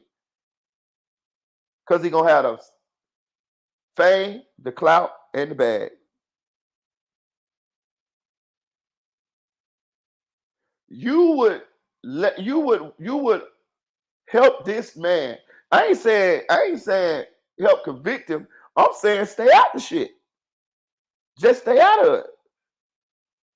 Know what I'm saying? Like you would try to help this man get out, knowing that he probably gonna be in a relationship with your daughter.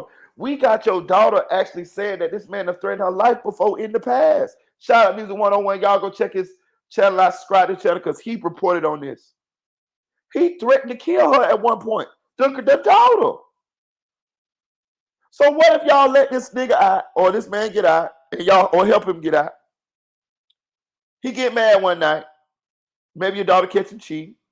Maybe your daughter, because your daughter say that she, y'all they done got into it. I heard she went through the house and busted all the TVs. So she violent a little bit too. Toxic. Let's use the word toxic. So they got a toxic situation going on.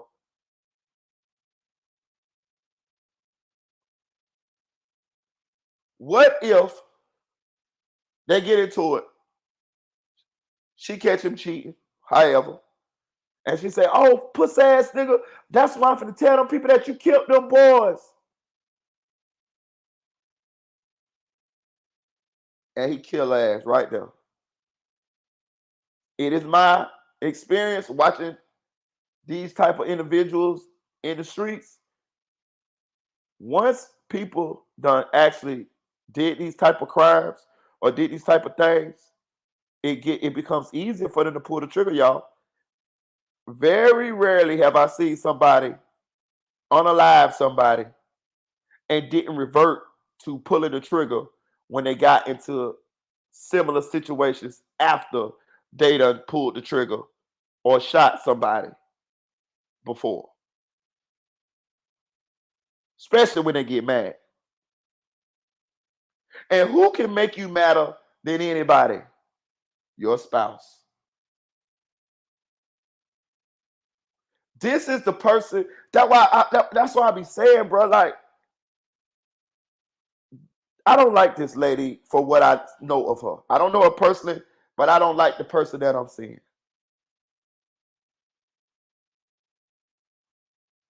You will take money. Now, I'll be honest with you. It ain't really about the taking the money to disappear. It's about the fucking lying to me. Like, you know what I'm saying? Like, you're lying on young boy. You know what I'm saying? Like, and then you will, man, I just don't like this bitch, y'all. I just don't like her. You know what I'm saying? Shout out to Daniel. Appreciate you, gang. Y'all hit that like button. You know what I'm saying? Another one say, then she said she gonna go back to court and plead the fifth. Why do that if Melly ain't do it, huh? Exactly. You ain't see when she said that the lawyer had tapped on the side. I peeped that.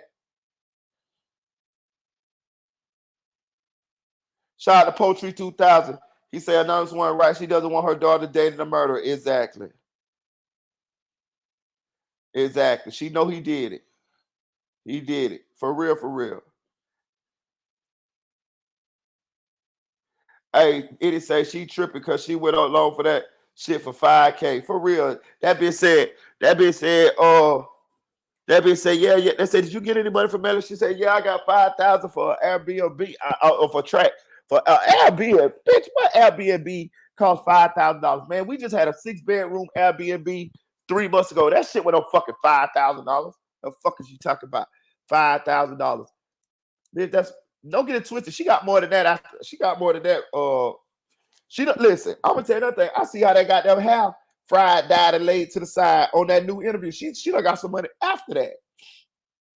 You know what I'm saying?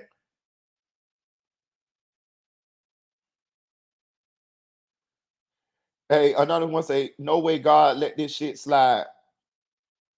Tell you. Hey, another one say, why should a horrible nurse do something like that. I'm telling you. Poetry 2000 say, I can't stand that lady. I can't either, man.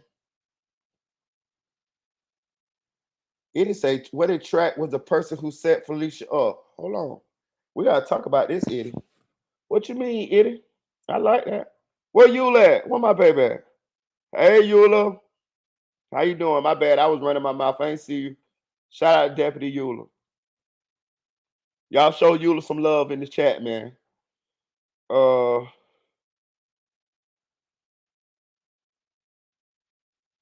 Exactly. Another one say everybody did that shit, but Melly the main suspect. For real. She a goddamn fool, Eddie. She goddamn sure live. Eddie say she a fucking fool for going out of town with 5,000 from the start. Exactly. Talking about, they gonna tell that lie. Oh, I was making, what she said she make a month? $10,000, $15,000 a month being a nurse. Bitch, what kind of nurse you is? The Dr. Doolittle, bitch? What kind of doctor, bitch? Bitch, what bitch? Who is bitch? Bitch, who you is? Doogie Howser, bitch? Who you is? Heathcliff Huxtable? Bitch, like what kind of like she told she a nurse. Listen, man, I got plenty of family members, friends, homegirls that's RNs or whatever number letter that they put behind their names. I don't think none of them motherfuckers make no $15,000 a month. Get the fuck out of here. You know how much fucking money that is? Shit. Oh fuck. In that case, you would have never quit your job to go run. You know what I'm saying? Like if you was making that kind of money, you wouldn't have quit your job. See what I'm saying? Exactly. Say what managed to take care of their clients' ex-mama. For real. For real. She say she a registered nurse. That what she say.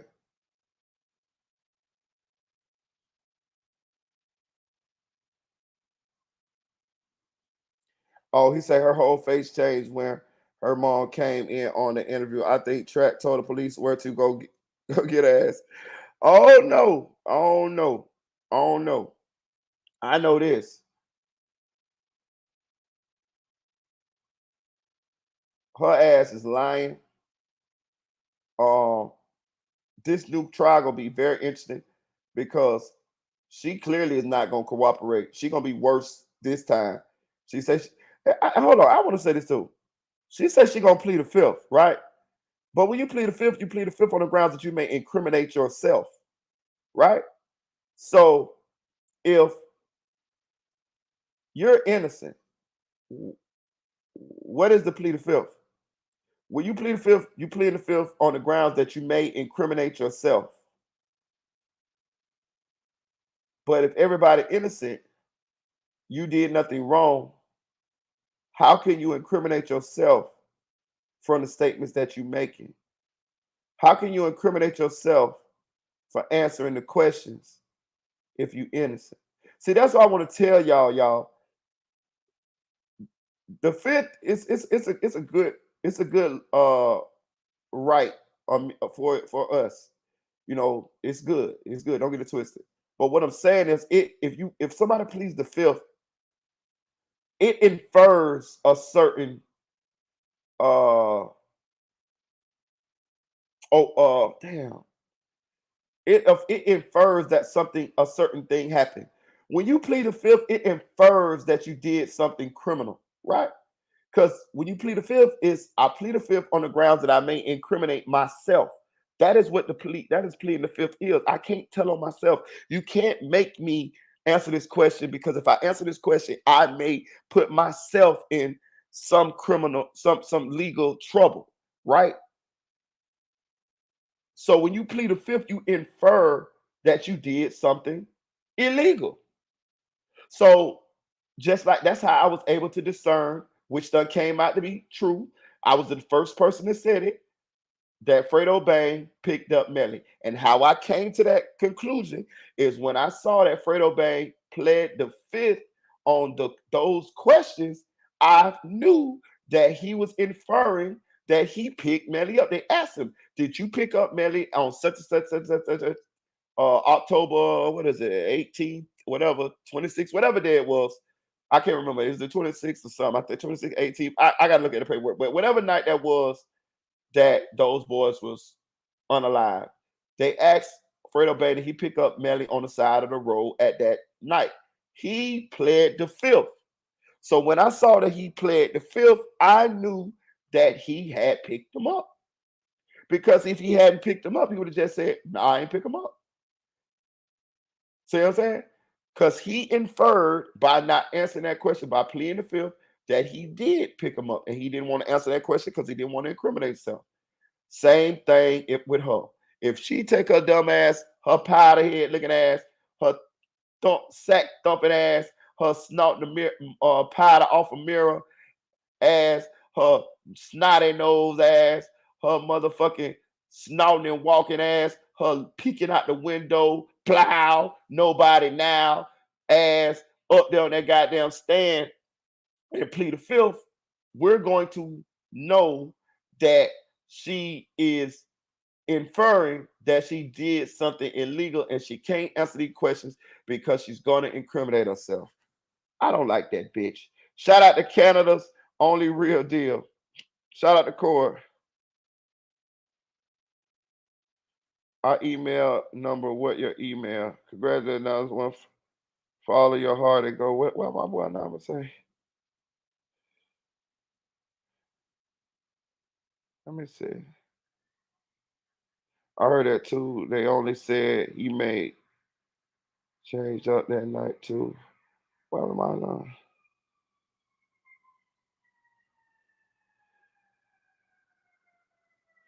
Oh, another point for going to school. Go ahead, do your thing, cuz. Congratulations. Nothing wrong with that. Edie say, do they realize that Melly win this case? He's not going to take care of them for life. He won't have a reason to preach, Eddie, because he won't have no hit that light button, y'all. Hit that light button. Because he would be not eligible to be tried again under the double jeopardy law. Yes, they ain't getting a motherfucking dime. They better suck his ass dry like Dracula while they got the leverage, because they won't get shit after that if he get found not guilty, for sure. Canada's only real deal say, yo, I got the real on why Tory rather do no time in Canada and how do 20-year bids USA instead. Okay, all right. I'm gonna put my email up there for you at Canada. I got you.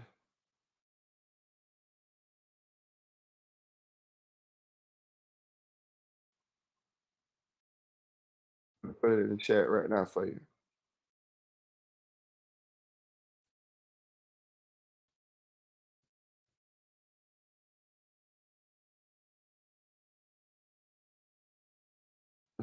They goddamn show frequency and Tory I gotta do that time. I got my email at Canada.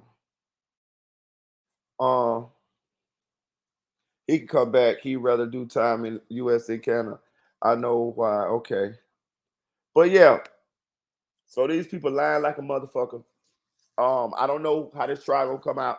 It's gonna be interesting. I wish it would have been over the first time because it's very exhausting. I've been invested in this case for about 2 fucking years, dog. Like about 2.5 going on 3. You know what I'm saying? And when they came back with that hung jury, that mistrial, I was like, fuck, I gotta go through this shit again. And I can only imagine what the families shout out to SLK. What's up, yo? I can only imagine what the families going through, having to go through the shit a second time. So yeah, that shit was crazy. Dagger say Melly thought them songs sat recorded that night and Juvie weren't gonna come out. I believe just a theory, because that one song Betrayal Sack said some stuff. I gotta hear that song. Shout out to SLK. Yo, yeah, man. So this new track will be interesting. And another thing, they did the right thing. See, let me show y'all something. How I'm gonna say this? I want to say this the right way. This girl is dumb as fuck. I would have been there when he got that warrant off of me.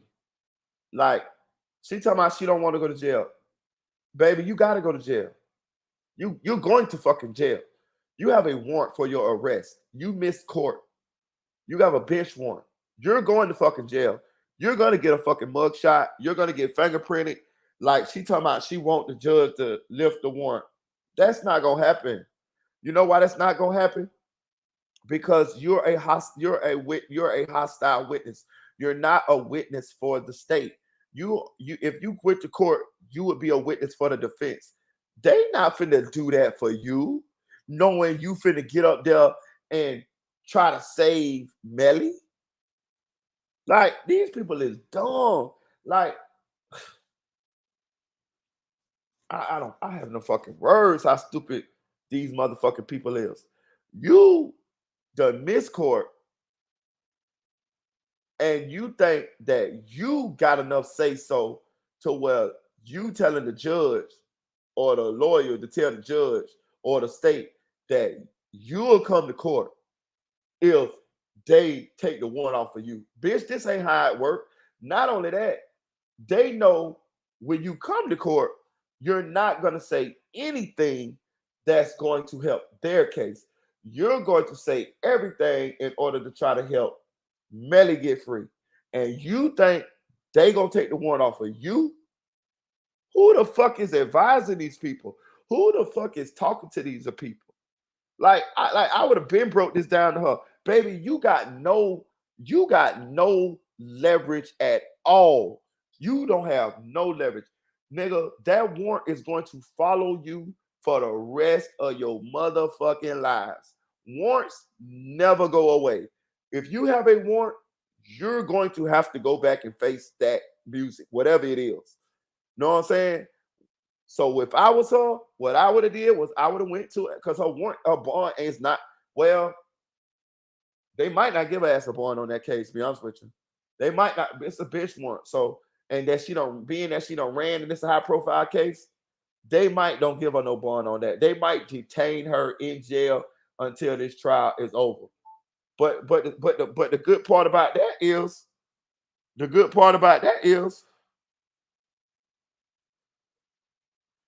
shout out to Ashley for the cash app. I just seen that. I'm sorry. Appreciate you, Ash. What I was saying. Oh, but the good part about it is the trial for the start in like what it is, it's the 19th. So the trial started about 3 weeks. So, and what it lasted about a month last time. So if they do put her in jail, let's say she go to jail now, she won't be in jail for about a month and a half, 2 months. And they probably will take the bitch, they probably will let her bond out or take the warrant off of her. Yeah, she'll probably get out of jail because that ain't even no fucking time. A bitch warrant, that shit probably, I mean, that shit ain't even punishable by no hell of a time. Maybe a couple weeks, a week or two, 3 days. I gotta look it up, but that ain't no serious time though. So they would probably let her out of jail after she testifies. I would think so. I would think that they would let her out of jail after she testifies. So she probably only be in jail until after the trial or after she testifies. But they're not going to take the warrant off of her because she's not a state witness. If she was a state witness and that Christine Bradley felt that she was give a testimony that was going to help put Melly in jail, then Christine Bradley definitely would go to that judge and that judge would take that goddamn warrant off of her. I bet you that. That judge, but she's not. She's showing them that she is a witness for the defense. So why would they take the warrant off of you? Know what I'm saying? Court say her leverage is she naive for real. Is she naive? Exactly. She don't. Like, I don't know. Maybe her mom was snorting powder when she was pregnant with her or something. Probably was. You know what I'm saying? Because I'm going to tell you another thing I noticed. Shout out to Cora for the $2 super chat. I appreciate you, gang. Look, I want to show y'all another thing too. Did you notice when her mama started getting defiant, she started laughing? This is the sign of somebody that's done been taking a lot of these cues from her mammy. See what I'm saying? This is what I be trying to explain to y'all, dog. Y'all got to. We influence our children by the way we behave. Shout out to Camille Kimball. We influence our children by the way we behave, by the way they see us handle certain situations. And this definitely looked like somebody that wanted to be her daughter's friend instead of being her mother. Because she said that she met Melly when she was 15 and Melly was 17, and it was after some kind of event, a school event, a dance, a prom, a homecoming or something. And I noticed that she said that they went and chilled after the homecoming, a prom, a dance, or whatever it was. She said this on her interview in Law and Crime. My 15-year-old daughter ain't going to motherfucking place after no prom, no homecoming, no none of that shit with no boys. So, Miss Felicia Holmes, what the fuck was you that you, or who the fuck are you that you allowed your 15-year-old daughter to go hang out after a school dance or event with a 17-year-old young thug? Know what I'm saying? Like, I peep everything. I peep everything. I peep everything. Know what I'm saying? My 15-year-old daughter is not finna go out and be hanging with no fucking nobody. What's finna happen is I'm finna motherfucking drop you off to this school dance. Your little brother is going along with you because he is the snitch. Know what I'm saying? Or somebody that I done paid, your little cousin or whoever. But one of your somebody is there chaperoning you who is loyal to snitch it out to me. And how I'm going to make them snitch is I'm going to pay them handsomely. You feel what I'm saying? I'm going to pay them handsomely. Know what I'm saying? My son is very protective of my daughter anyway. But my son, my daughter never went out with no boys. I'm be real with you. Never. But when I did take them to like dances and stuff like that, my daughter always was accompanied by my son. They only a year apart. So my son, I always gave him the instructions. You know what to do, son. And my boy gonna hold it down because he loves his sister anyway. He gonna protect his sister innocence any goddamn way. And I would pay him. You know what I'm saying? Like, I'm talking about nicely. You know what I'm saying? Like, you know what I'm saying? And that's the same thing I would have did in this motherfucking situation. You know what I'm saying? I'm gonna throw me a cock blocker in this goddamn scenario. You feel what I'm saying? Hell yeah. Yeah, they gonna snitch. You know what I'm saying? But I'm gonna make it worth their motherfucking while to snitch. You know what I'm saying? It's more than one way to skin a cat, y'all.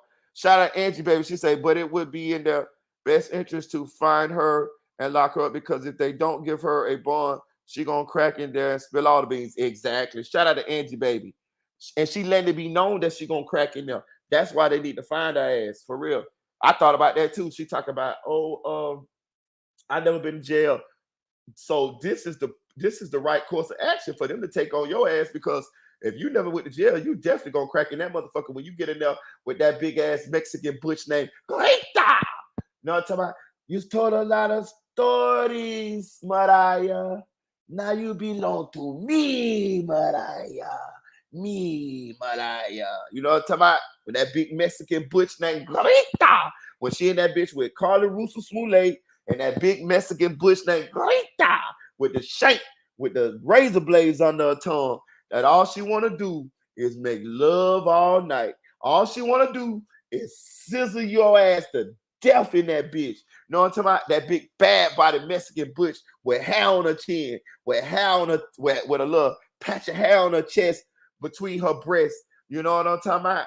With some tattoo eyebrows on. You know what I'm saying? With the lipstick on, but she got the thick black eye lip liner around her goddamn lipstick.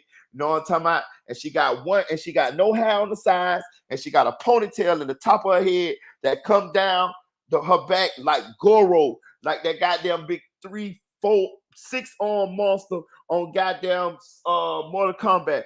And her name is Rita. And she goddamn is the leader of the you know what I'm talking about? She a big Mexican butch gang banger. You know what I'm talking about? And goddamn it, she built like Tookie Williams. You know what I'm saying? And all she want to do is get you in that cell and sizzle your ass to death, bitch. You know what I'm talking about? When your ass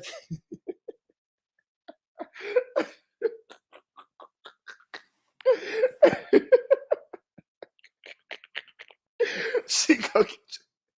That bitch go get you in that goddamn cell and sizzle your ass to death, bitch. She gonna ride your ass.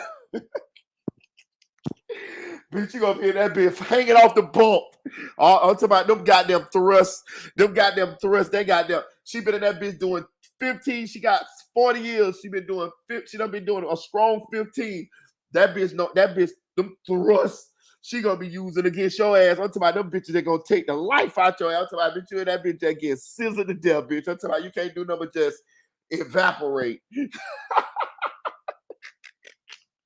No, I'm talking about that bitch got some strong pelvic thrust. No, I'm talking about that bitch been sizzling for decades in that motherfucker. No, I'm talking about with big bitches.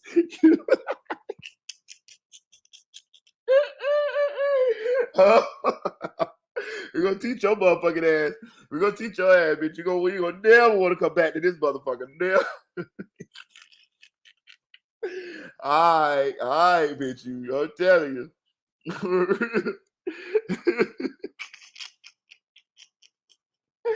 Hey, that bitch got a big patch of hair right there between her titties. You know what I'm talking about? That bitch, you know what I'm talking about? Because she halfway a man. Like, you know what I'm talking about? Like, you know what I mean? Like, God didn't know what to make her. That's why she's so aggressive in that movie.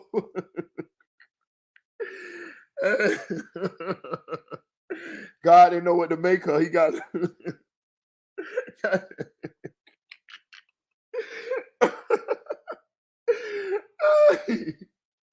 I'm telling you, man. Hey, but yeah, they got a motherfucking ass right where she supposed to motherfucking be at. Know what I'm saying? But yeah, man, I'm finna get out this live, man. We done rocked out for 3.5. I gotta go to work in like an hour. I rocked out with y'all. Listen, man, I'm glad to see some of y'all done pop back in.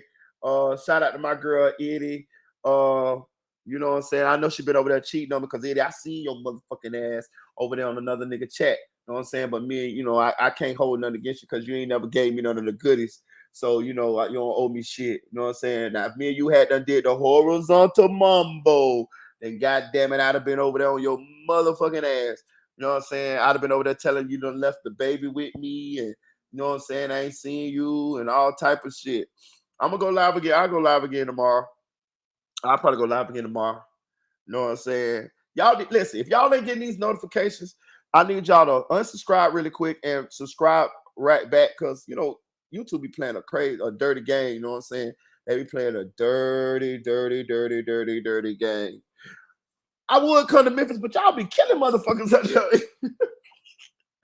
Y'all be killing motherfuckers any man. God damn, we gotta meet in the middle somewhere. Goddamn, we gotta meet in like Atlanta or some shit, dog. You know what I'm saying? We'll have a good time though, bro. I'm telling y'all, you'll enjoy me, dog. You'll enjoy me because you know what I'm saying? First of all, I'm gonna have you laughing. I'm good peoples. And if I get your ass in there like that big goddamn Mexican butch, I'm gonna put them goddamn thrusts on your ass. God damn it. Now you belong to me, chica. I'm 6'4", 250. And you look, Eddie. I already seen you. Man, shit. I'm telling your ass, boy, you ain't gonna be really gliding in that bitch. You know what I'm talking about? Shout out to Anonymous one, man. But I love you, Eddie. I listen. We gonna follow me on Instagram, Eddie, so we can DM each other. That's how we'll do that. Cause listen, let me tell y'all something. She said they slowed down the killing a little bit. Yeah, I mean, I'm used to the shit. So I can maneuver now, as long as you show me around. Now, as long as you know. Look, I'm gonna say this. I'm definitely gonna start taking some trips, y'all, and I'm gonna link in those of y'all who me and y'all created. You know what I'm saying? Well, I feel like y'all gonna make sure that I'm good. I'm gonna end up stop it in y'all cities though. Know what I'm saying? I'm trying to make you fall in love. You motherfucking right. That's the goal. Shit. I'm trying to have you fucked up by me like Whitney was Bobby. Know what I'm talking about? Hell yeah. Shit. I want you to be all mines. I always, hell yeah, that's the goal. Hell yeah. Wait till I blow in your booty. Oh my God. You're gonna be fucked up by me then. Oh man. Like my daddy said, wait till I blow in your booty. Ooh. Mm-hmm. Yes, Lord. That fucked you up right there when I said it, didn't it, Eddie? Know what I'm talking about? Wait till I blow in that booty hole. Mm-hmm. Now you belong to me, chica. Me, chica. Hey. I'm telling you. Oh, I don't play no shame in my motherfucking game. Man, all right. I'll fuck your head up around here now. Mm-hmm. They say I'm screaming. Y'all know what it is. Yeah. I'm real nasty for the record. Real nasty. And I like it. I do that shit because I want to do that shit. Bring me joy like a motherfucker. I just like to leave you in the fetal position, shaking. Mm-hmm. As soon as I get through doing it, I come right up and tongue kiss your ass. And now our powers combined, because I need to know you just as motherfucking nasty with me as me. I need to know we bonding in this bitch.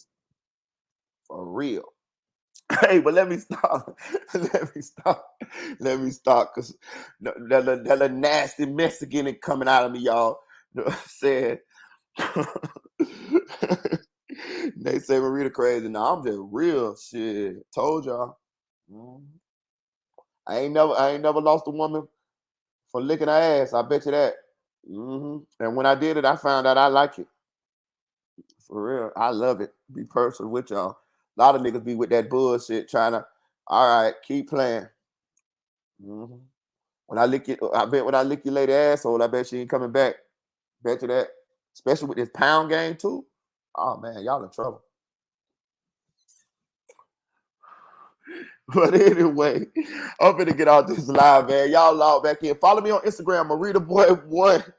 MaritaBoy1 is right there. MERITABOY with the number 1. Follow me on Instagram.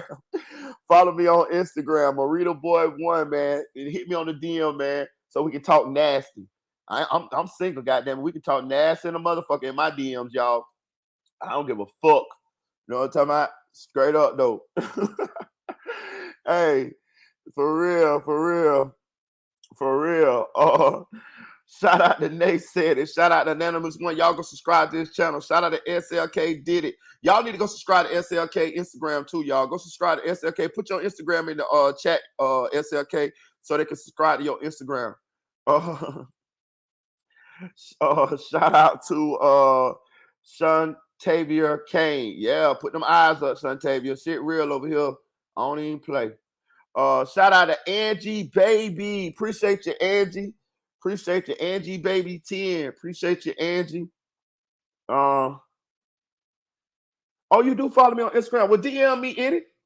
We can talk nasty in that motherfucker. I don't give a fuck. Expose my DMs. It ain't gonna be because I already done exposed the motherfuckers. I told you what I'm gonna do. Like Trick Daddy said, I eat your coochie with your legs up your crack, down your back. Then I blow all in your butt. Yeah. I be your player when the night's tonight, and somebody who. And I've been single for what? I've been single for about 9 months now. So yeah, I'm ready. Hey, shout out to Daniel. Appreciate you. Say come to LA. Daniel, my daughter just left LA. She just flew back in today. Man, my daughter and them hung out, so I'm definitely going to LA. My daughter and them was at Roscoe's Chicken and Waffles, Santa Monica Beach. They was hanging out. They was everywhere, bro. And I'm gonna say this too. Shout out to SLK, Eaglewood. Shout out to Audio Crack 22, Eaglewood. I was corresponding with my daughter, talking to her the whole time she was in LA. She went out on the 16th. She got back tonight, and man, they look like they had a wonderful time in LA, y'all. So I don't know what these dudes be getting into when they go out there to they be getting into these situations. But my daughter went out there with her sister and a couple of their friends, and my nigga, they've been on her Instagram story, bruh. They showed out. She got tattoos. They went to dispensaries, all type of shit. It was her 21st birthday, 21st birthday. So yeah, they hung out. So I'm definitely coming out to LA. I'm coming out to Texas too. Shout out to Silk Foster Jr. Y'all go subscribe to Silk Foster Jr. YouTube channel. Also subscribe to his Instagram. My boy got a nice podcast that he put together. He gonna blow up real soon. He'll subscribe on this channel. He been in the chat. He been on the panel. His shit is nice, y'all. Y'all go subscribe. It's Silk, like the material, Foster Jr. Go subscribe to his YouTube. Go subscribe to his Instagram. I'm going out there, mark my words, and I'm gonna go out there and I'm gonna get on my brother platform and support and be a part of that, because I see where this thing going, and he's only going up, man. Trust me. He done been a part of this channel. He done supported the channel. He done been on here numerous times on the platform, on the panel, giving his commentary and his opinions, and I appreciate that. So I want to return the favor. So I definitely will be out of Houston. Y'all just watch and lay around for it. You know what I'm saying? And Eddie, I'm coming to Memphis, because I be honest with you, I want to give you something to talk about. For real. I want to give you something to talk about. You're going to be like, I saw it on Marita Boy face. You goddamn sure did. You goddamn sure did. We're going to laugh about that shit. You know what I'm talking about? Hey, look, when I leave Texas, when I leave Memphis, after Eddie get through sitting on my face, I want her to come in the chat and be like, y'all, I saw it on Marita Boy face last night, y'all. Boy, we going to be laughing like a motherfucker. I'll be like, she sure goddamn did. She goddamn sure did. She goddamn sure did, y'all. Mm-hmm. Baptize me. Shout out to A1 Sauce. Appreciate you, gang. Shout out to Canada's only real deal. Appreciate you, gang. Shout out to Ashley. Ashley, a moderator, y'all. You know what I'm saying? I'm looking to give out a couple more wrenches, man. So y'all stay down, man. Y'all might get a wrench, man. I'm looking to give out a few wrenches, man. Shout out to Nate said it already. That's my girl, y'all. Who else? Shout out to Chicks 1000, aka the Chick 1K. Shout out to Camille Kimball. Who else? Shout out to Cody Lee. Appreciate you. Shout out to Yellow Diamond. Who else? Shout out Flyboy Michael Foe. Shout out Nephew for real. Shout out to Lil Kale's Truth Movement. Shout out Trigger Man. Tell him goddamn me. Shout out to Pooh Black. Shout out Unspoken Crime Murders. That's my guy for the $10 cash up. You know what I'm saying? Shout out to King Morado, man. I'm glad my boy up out of that can, my nigga. Real niggas ain't supposed to be up in that shit, dog. You know what I'm saying? Shout out to King Morado. Shout out to Black Kid. That's home team, y'all. Straight up though. That's game now. Who else? Shout out to Eve. Do it, Marita. Do it. Angie Baby. Shout out to Kel 1K. Shout out to Too Legit to Quick KC. Who else? Shout out to Dat Zoe Official. Appreciate your game. Shout out to Pooh Black. Who else? Shout out Music 101. Shout out to Mickey Truth.